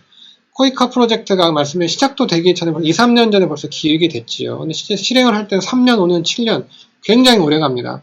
제가 하고 있는 프로젝트는 2015년 8월에 계약을 해서 지금까지 가고 있는 프로젝트가 있어요. 아직도 1, 2년 더 해야 되는 프로젝트도 있습니다. 그러니까 이게 뭐 여러 가지 환경이 마음대로 바뀝니다. 사실 제가 여기다가 이제 여러분들 보시는 개구리를 넣어놨는데 그 이유는 뭐냐? 앉아있던 개구리가 어느 방을 어떻게 들지 몰라요. 어디서 어떤 사고가 날지를 모르겠고, 어디서 무슨 일이 또 생길지는 모르겠고, 어디서 어떻게 변화가 날지는 잘 모른다.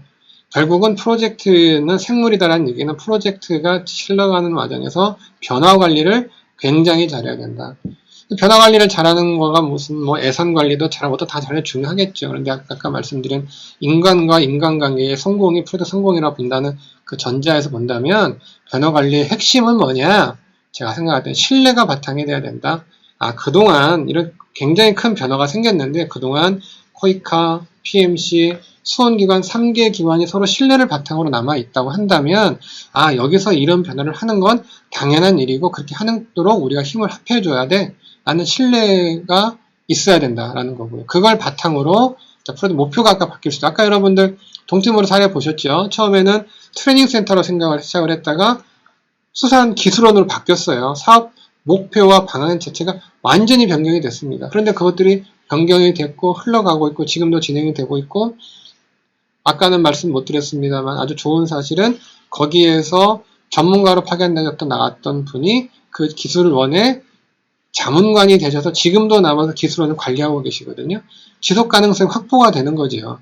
이런 것들은 바로 프로젝트의 생물이고 변화는 반드시 일어나는 것이며 그 변화 관리는 신뢰를 바탕으로 일어나야 된다라는 거가 첫 번째 성공 전략이라는 말씀을 드릴 수 있을 것 같고요. 프로젝트 성공 전략의 두 번째를 꼽자면 이 프로젝트는 굉장히 멀고 먼 긴 항해입니다. 프로젝트가 3년짜리도 있고 5년짜리도 있고 이게 또 연장도 되고 요즘과 같은 이런 복잡한 전 세계적으로 이렇게 복잡한 시기가 됐을 때는 더 길어지겠죠. 이런 길고 긴 항해를 갈 텐데 옆에 나와 있는 아주 호화로운 유람선에서 모든 사람을 즐겁게 파티를 하면서 파티를 하는 기분으로 아주 즐겁게 프로젝트를 길게 가져갈 거냐. 정말 죄송한 얘기입니다만 이게 노예선이 돼서 마지못해 끌려가는 정말 시간이 가니까 해야 되고 산출물을 내라니까 내야 되고 뭐 그냥 다른 사람 거 산출물 갖다가 복사해서 그냥 이름만 바꿔내고 뭐 이런 것들 이게 노예선이죠. 이런 것들이 과연 성공으로 갈 수 있는 프로젝트는 절대 그렇지 않다. 프로젝트는 멀고 긴 항해다. 그 구성원들이 유람선처럼 즐겁고 행복하게 프로젝트가 진행이 된다면 그 프로젝트 분명히 성공한다. 말씀을 드리겠고 앞에 드린 첫 번째, 두 번째, 그리고 마지막 세 번째는 제가 어디 가서나 강조해드리는 말씀인데 이 프로젝트에서 오너십, 이 프로젝트 주인은 바로 나다 라고 이야기하는 거 저는 굉장히 중요한 것 같습니다. 아까 제가 건축할 때 설명을 드렸어요. 건축 조사를 할 때 내가 이게 코이카 돈이고 나라 돈이 아니라 내가 내 돈, 내 학교, 내 공장, 내 건물을 50억 들여, 60억 들여, 100억 들여 짓는다고 한다면 과연 내가 이걸 이 자리에다 질 거냐? 그 안의 모양을 이렇게 할 것이냐? 자, 내가 이 건물을 잘 운영하기 위해서 한국으로부터 내가 비싼 돈을 주고 전문가를 모셔오는데 그 전문가가 어떻게 활동하도록 할 것이냐 라는 것에 대한 주인의식이 있고 그 프로젝트 구성원 모두가 이런 생각을 가지고 프로젝트를 하신다면 그 프로젝트는 반드시 성공한다. 저는 그렇게 감히 말씀드릴 수 있을 것 같아요. 끝나고 뒤돌아서 생각을 해보니 정말 프로젝트는 인간관계가 중요하다. 또한 한편 저랑 프로젝트를 하시면서 굉장히 즐겁게 프로젝트를 하셨던 분들은 저와 나눴던 그런 좋은 추억들을 오래 간직하시길 바라고, 그러면서 또 다시 우리가 어디서 만나도 다시 일을 할 때는 성공 전략 첫 번째, 생물이다, 멀고 긴 항해를 행복하게 하자, 내가 주인이다 의식을 가지고 프로젝트를 같이 할 수 있는 기회가 됐으면 좋겠다 생각을 하면서 오늘 이 마지막 슬라이드로 강의를 마치도록 하겠습니다. 자, 여기까지 해서 제가 여러분들께 코이카 프로젝트 사례를 중심으로 처음 시작에서부터 마지막 단계까지 제 나름 사례를 중심으로 제가 알고 있는 상식 내에서 이렇게 충실한 설명을 드리려고 노력을 했는데, 이 강의를 보고 계신 여러분들한테 많은 도움이 됐을지 모르겠습니다. 끝까지 제 강의를 들으신 여러분께 모두 감사의 말씀을 드리고요. 여러분들 항상 건강하시고, 또한 다음에 또 뵐 때까지 좋은 모습, 밝은 모습, 웃는 모습을 인사드리도록 하겠습니다. 감사합니다.